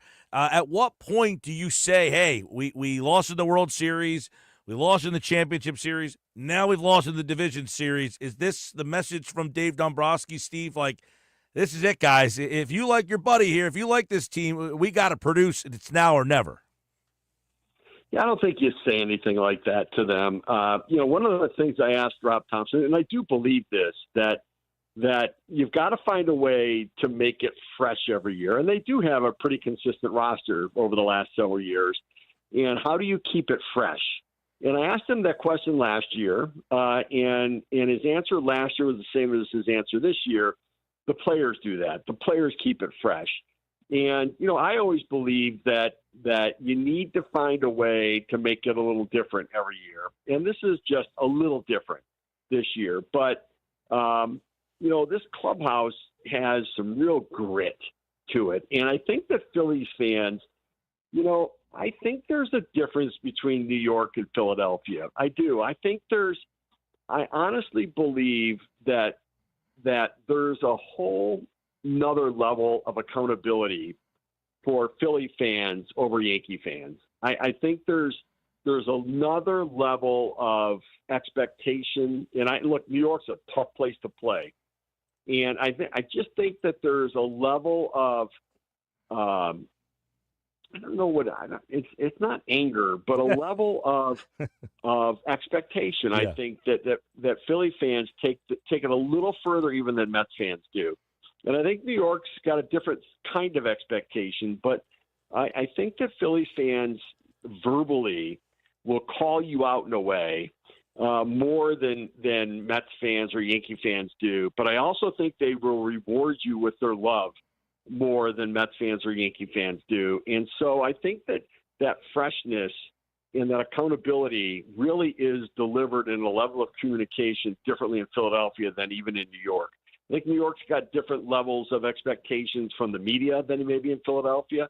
But when it comes to the fan-player interaction, I think that keeps the players sort of focused on what they need to do to get things done, if that makes sense. And so I don't think there can be a letdown in any way. And I think these players, I don't think Bryce Harper would allow it. I don't think Kyle Schwarber will allow it. And, as much as Bryce Harper is the star, and he is the sort of, it is his team, Schwarber is the vocal leader of this team. And Bryce is the guy who leads by his actions in a way. And they do a nice job playing off each other. Yeah, and this is a team that, you got a lot of veteran players here. They didn't add a lot to that offense. And how do you look at this offense and what they failed in? You mentioned it, a lot of the strikeouts, the chase rate's been brought up. Is that something that this team, like any team, can work on or fix? Like, how do you work on that problem that has doomed them in all of these runs? Yeah, it's interesting because they weren't necessarily a high strikeout team all the time, and yet late in the year they did strike out too much. And so, in some level of that is, I believe, guys who are good hitters who just tried too hard. And this is, it's such a fine line in this game of, when you're not hitting, the answer is not trying harder. Because when you try harder, you chase more. It's just the reality of it. And I was a real trier as a player, and I chased more because of it. It's like I got to get a hit. And so, and then you think, okay, let me be patient, take a fastball down the middle. You think, oh, geez, what did I do? I just wasted that pitch. Let me swing at this one. Then they throw a breaking ball in the dirt, and you're 0-2. And that notion of, I've 0-2 far too much in my at bats. What can I do? I can hit with 2 strikes, but I can't be 0-2. I've got to be 2-2 or 3-2, where I've actually seen some pitches that work the sequence, and now I'm in control of the at bat. And yet, Schwarber had a much better batting average last year. He had better quality at bats, and this is a lineup where they do talk to each other and feed off each other. And I think that when one or two of them start to have better at bats, the rest will follow. They feed off each other. They get the line moving. And then, when you have some guys who struggle, then I think other guys sort of fall in that pathway as well. So, Real Muto's better than he was last year. He just didn't have a great year. Castellanos has always been a streaky guy. Bohm was streaky last year. He had it early on, was carrying them with a run production, and then he went into the tank a little bit. And so I think just finding ways to shorten the valleys and extend the peaks where they can, I think is going to be important, and I think they can do it.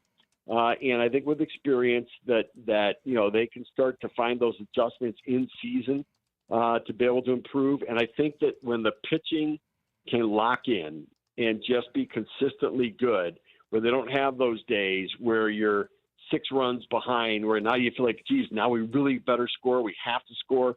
I think that puts so much pressure on the offense when you fall behind early. And they had so many games like that in the second half of the season that it made it difficult on the offense. And then they start to feel like they have to produce. I think the better pitching will lead to better offense. Yeah, we'll see, because they do got better pitching. And, Steve, you mentioned that at the top here. We're talking with Steve Phillips, MLB Network, joined us. He was in Clearwater. And, Christopher Sanchez last year took a big step. Ranger Suarez kind of up and down. He was like a Cy Young candidate early, the back, and he had some problems later on in the year. And then they add Luzardo here. So when you look at this team's rotation, how much different does that make them as opposed to what they had last year? Some of the guys, 4 of the guys are still here. The Walker spot was obviously a problem, but having these 5 guys and then Painter waiting in the wings, what is that? How difficult is that going to make this team to face? No, really difficult. I mean, you make case he had the best starting rotation in all of baseball. That you could look 7 deep. Now, Taijuan Walker's velocity is back.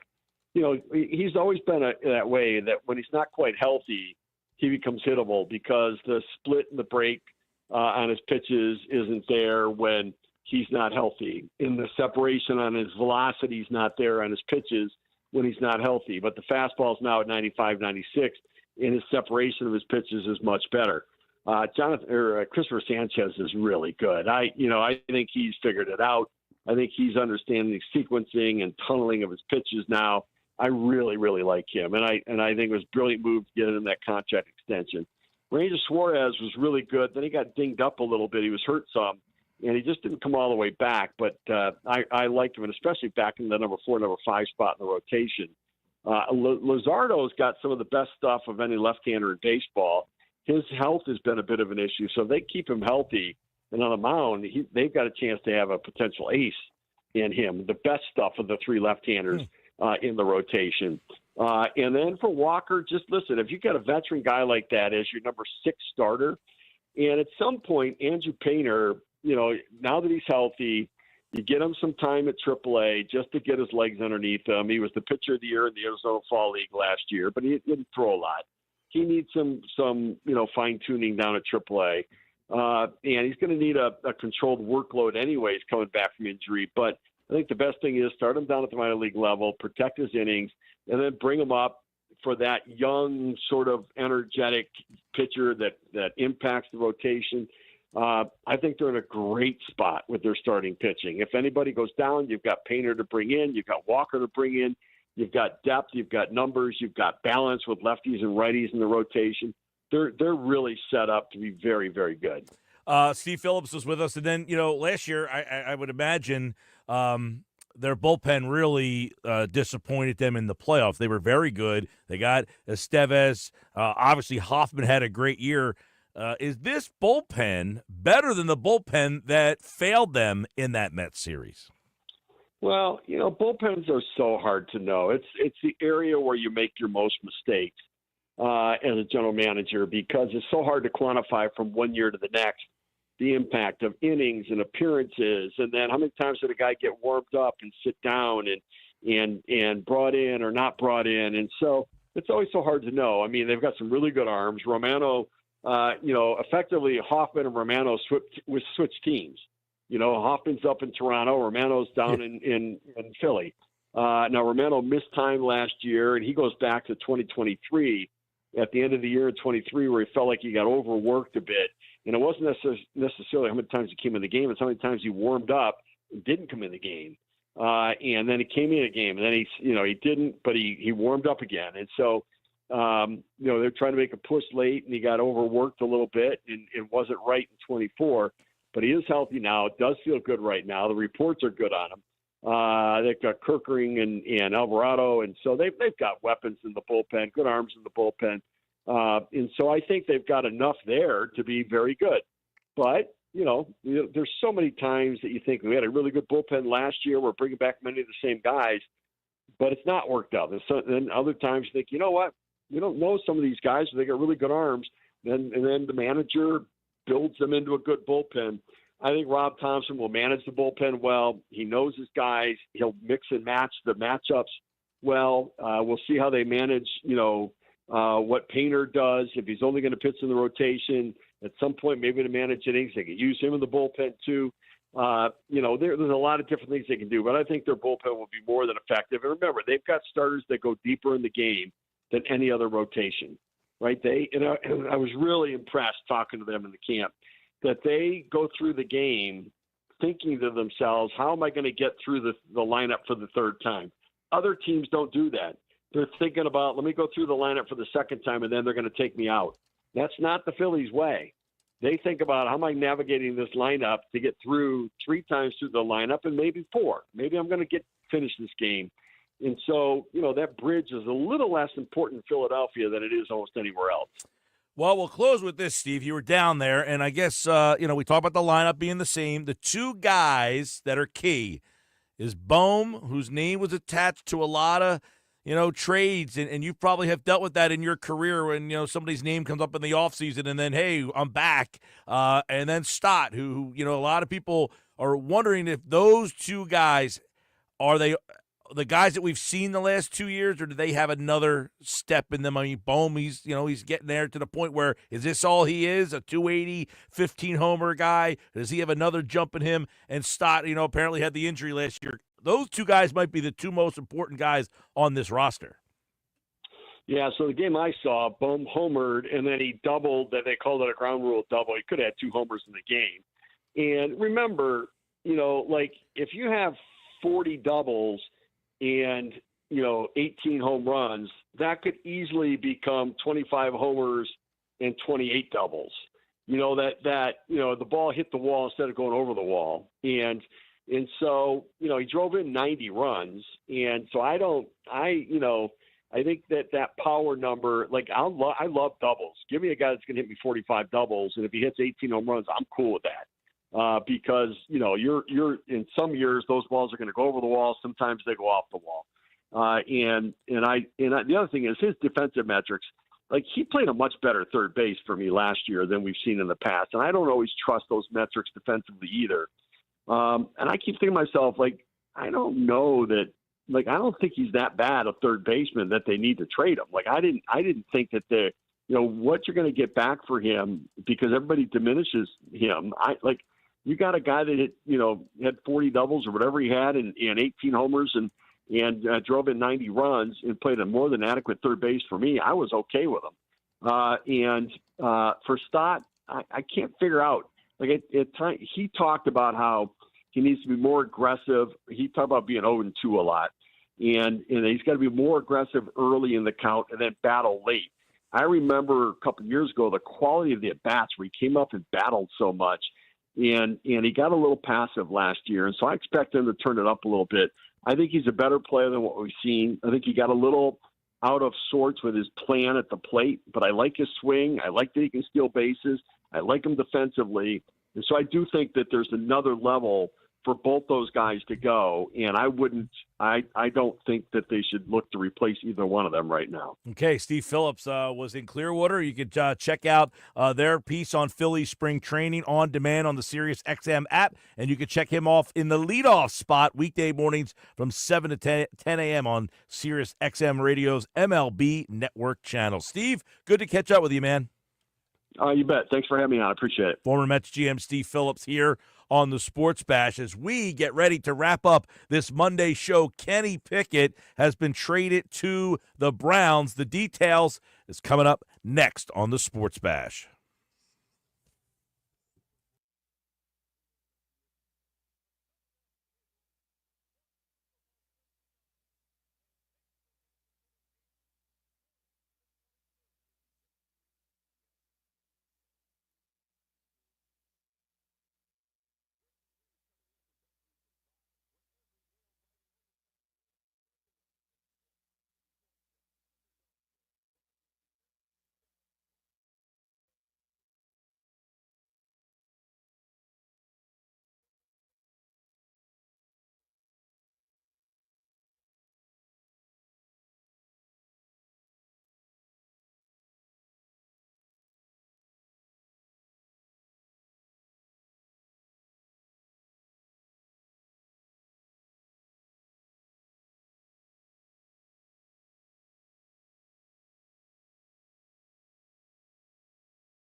All right, time for the Bet365 play of the day. How did we do this weekend? Mike, you went 1-1 on Friday. The Nuggets easily cleared the 6.5 against the Suns because the Suns stink. And you didn't get, though, Purdue and Illinois. They did hit the over. They couldn't stay under. Those darn kids, they couldn't listen. So now Tricky you're time of the year, man. Teams were sitting players out and stuff like that. I got two for you tonight. Here we go. Yep. Hornets plus 9.5 against the Heat. I like Charlotte.